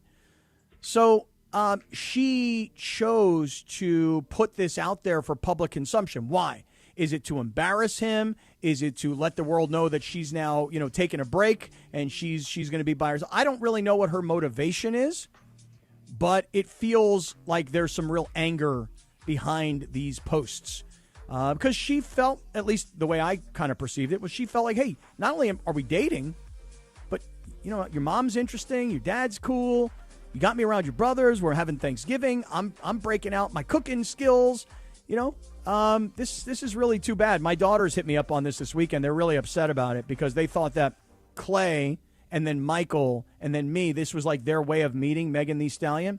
And I told them that now the only way they're ever going to meet Megan Thee Stallion is if she and I ever, connect like I was trying to before Klay took her from me. Now you can swoop in. You got the connection from Michael. Yeah, you just said you don't know if you can ever be monogamous. I'm sure Rachel will love that. So, well, I mean, I think that we're at a stage of our lives. Humans are not meant to be monogamous. Yeah, though, we're older now. We're older. We've been married. We've been divorced. We've got kids. We've been with other people. We're kind of adults about that. Well, good for you, Cappy. Thank you. Because I always ask people, anytime somebody breaks up and it's over infidelity, I literally always ask everybody, is that really, really, really why you guys broke up? And more often than not, it's not just about the infidelity. It's about all the other things that led to the infidelity. Because honestly, that would probably not do it for me. Now, the lack of trust, and the going behind my back, that obviously that's the issue. But the actual physical part of it, I think I could live with that. You hear that, Rachel? All right. Well, no. You hear that, Jennifer Aniston. You hear that, Jennifer. You hear that, Megan. I'm available. Wait, really quick. Have any of you guys started watching that show, Beef, the second season of it on Netflix? I saw the first season. The first season was really good. Second season, it's okay. But, yeah, it was a similar situation where these two people, they were kind of public figures, but not really. The one woman is an author. And, when they got divorced, they were, part of their divorce agreement or whatever was this statement that they both agreed to put out on their social media. And she was like, I think it's time to put out a statement. And he's like, I don't think we need to, or I think it's too early. And it's who does that? I understand in this situation with Megan Thee Stallion, but I don't know, if I had a friend that was posted something on social media that was we've decided to part ways, that's stupid. That's cheesy. It's really not people's business. If they don't know that, from hearing from you personally, then they probably don't need to know. Don't you agree? Would you put a statement out if you and Rachel broke up? Probably not. I'm just trying to think about this. You ready? So she would, and let us know all the weird stuff that Cappy's into. Could you imagine my statement? She'd be in the YouTube chat right now. Yeah. Can you imagine my statement? After 7 amazing years of her fixing my life. He likes to be tied up. We've unfortunately made the decision that it's time to go our separate ways. Yeah, I don't know. I don't know if I need to make that statement. Very weird. All right, kids, I got to go. Okay. Bye, Sedano. Have a safe flight. See ya. Bring me back something French. From Austin, Texas? Yeah. It's from visiting Home Alone. Wemby? Yeah, it's from a movie. Oh. Yeah. I didn't know that. Yeah. She's only been saying it for years. Yeah. And you've been with us. You've been with us for years. We've all been together for years now. Explained it for years, too. Don't remember it. Cap can't even remember what he ate for breakfast, guys. Give him a break. I haven't eaten breakfast yet, but if I did, I wouldn't know. It's from Home Alone. Cap sent me a picture of his protein on Saturday morning, though. Yeah, Oh, I was that's proteining up. Yeah, but I told him, hey, eggs are great, but you got to mix Greek yogurt in with them to really get a punch. Eggs don't have a ton of protein because they're small. Mm-hmm. So you only get you got to mix in some protein with that sausage and those eggs. So I did. I took 3 eggs. I took 3 sausage patties. Nice. And then I took a big scoop of protein powder. Almond milk and some blueberries, and I mixed it all up. Nice. And I got myself that much more protein. Oh, beautiful. Yeah. Yeah, I'm very protein focused right now. Oh, right. You're taking after Christopher here now. Well, he's inspired me. Good job, guys. We're protein boys. Yeah, we used to be island boys. Now we're protein boys. That's exactly right. We just need some new wigs. What's the accent for that one? I don't know, but you know what we do need? If we're going to be the protein boys, you know what we need? We need shirts that have abs. So, when we show up places, we just wearing one of those shirts that look like we're not. You were going to say we need shirts that say "Protein Boys" because the Protein Boys. Oh, Beto's already making them. I think the Island Boys are protein boys too. Oh man! Wow, Berg! Wow! No need for a quack quack on YouTube. Especially when that promo plays all day long. It's gonna. I can't wait till that promo plays in the Laker game Wednesday night, and everyone's like, "What is this?" Let's leave that one out, maybe. What's Juan Rosen going to say? Oh, wow. Wow. Protein boys. Big boy. You got another one, Wins? Sure, if you guys would like another one. Yeah. Sure. Yes, please. All right, guys. So a 69-year-old California woman named Linda Jarrett just officially broke the Guinness World Record for the oldest female unicycle rider for the second time. She's been riding her unicycle since she was 10 years old.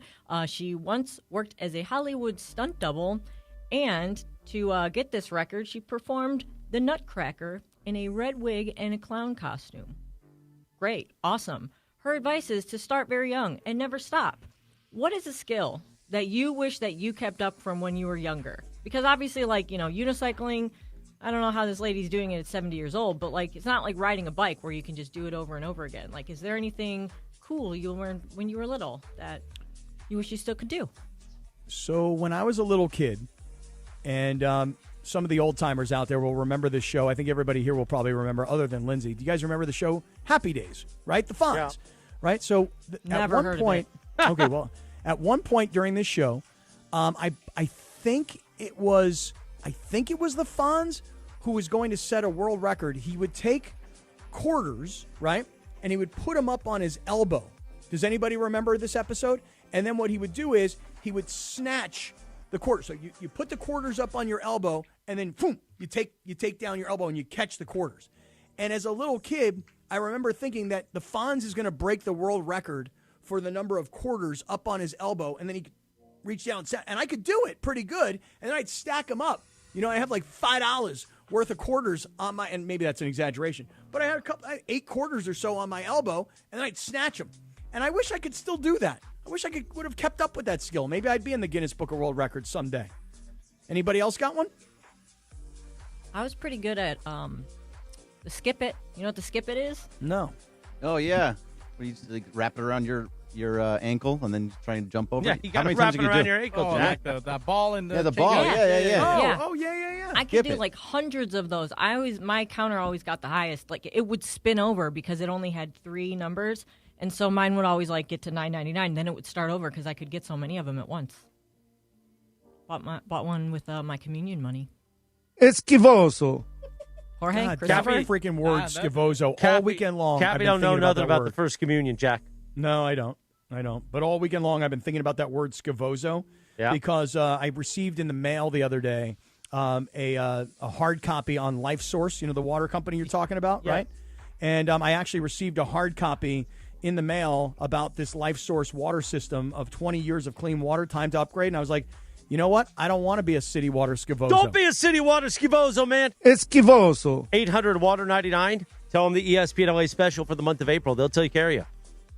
Well, I'm going to need to get a hold of the LifeSource people. Don't be trying to come after Ireland and I's endorsements. No, I know what you're doing. You're trying to backdoor me. No, I just want the system. I'm sure I can make a call. Yeah, I got to get the system, the new crib. All right, that's the Lindsay segment brought to you by Hernandez Wholesale Flooring. Let's do a little Don't Sweat the Small Stuff. We'll do the weekend edition, too, because this one's a good one. For the weekend, April 25th, 26th, listen to them, Cappy. Determining how effective you are as a listener takes a great deal of honesty and humility. You have to be willing to quiet down and listen to yourself as you jump in and interrupt someone. Or you have to be a little bit more patient and observe yourself as you walk away or begin thinking of something else before the person you are speaking to has finished. So listen to them. Don't be a Skivoso. Don't interrupt them. How about today's? Yeah, I was not going to interrupt. Monday, April 27th, 2026. Let go of the idea that gentle, relaxed people can't be super achievers. When you are fearful or frantic, you literally immobilize yourself from your greatest potential, not to mention enjoyment. Any success that you do have is despite your fear, not because of it. All right. I feel like that one's a repeat. Yeah, they're kind of repeating. Listen, it's been 3.5 months. We're repeating some. In case you didn't get it the first time, you Skivoso. Esquivoso. Stunad. Well done. It is time for the Dealer's Choice Real Deal. Brought to you by Sellers Advantage. Want to sell your house? Before you call an agent, call Sellers Advantage. They'll buy it as is with a competitive cash offer. No repairs needed. They make selling easy. Call 888-390-AS-IS for a no-obligation offer or visit sellersadvantage.com. Providence Realty, DRE 0191-5212, Cappy. Hey, 2 quick notes before we get out of here today. The first one, I want to send out a shout-out to our partners over at the LA Kings. I realize that today a lot of talk about the Lakers and Friday night and that spectacular comeback, and then yesterday, just exhausted and wiped out and not enough rest time, and Houston playing with some pride. So between the NFL draft this weekend and the NBA playoffs and the Lakers, unfortunately the Kings did not get as much airtime as we might have committed to them, but I just want to send a shout-out to the Kings. You know what? Yeah, you guys got beat up by Colorado, but they were the best team in the league, and you guys battled and you fought and you had opportunities. And as far as Kopitar goes, that was a very, very emotional final yesterday when the game came to an end and the Colorado Avalanche all wanted to shake his hand. And it wasn't just the players that were shaking his hand. It was every trainer and manager and coach from the staff. Everybody wanted to say, thank you to this guy who has been so good for the Kings for so long. Couple of different Stanley Cup championships, all-time leader in points scored. So, Kopi, what a career, man. And really wishing now wait a second here. It's Kopitar. But I think he's Slovenian. He is Slovenian. It's fine.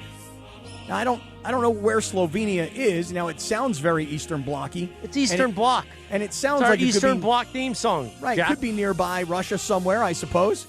But he is not Russian, just to be clear. Below Austria and above Croatia. That's in there. That was in the USSR. Okay. All right, if you say so. Next to Hungary. Kopi, amazing career, man. Thank you very much. And then just one last thing I wanted to just mention. Yeah. My favorite pick of the entire NFL draft.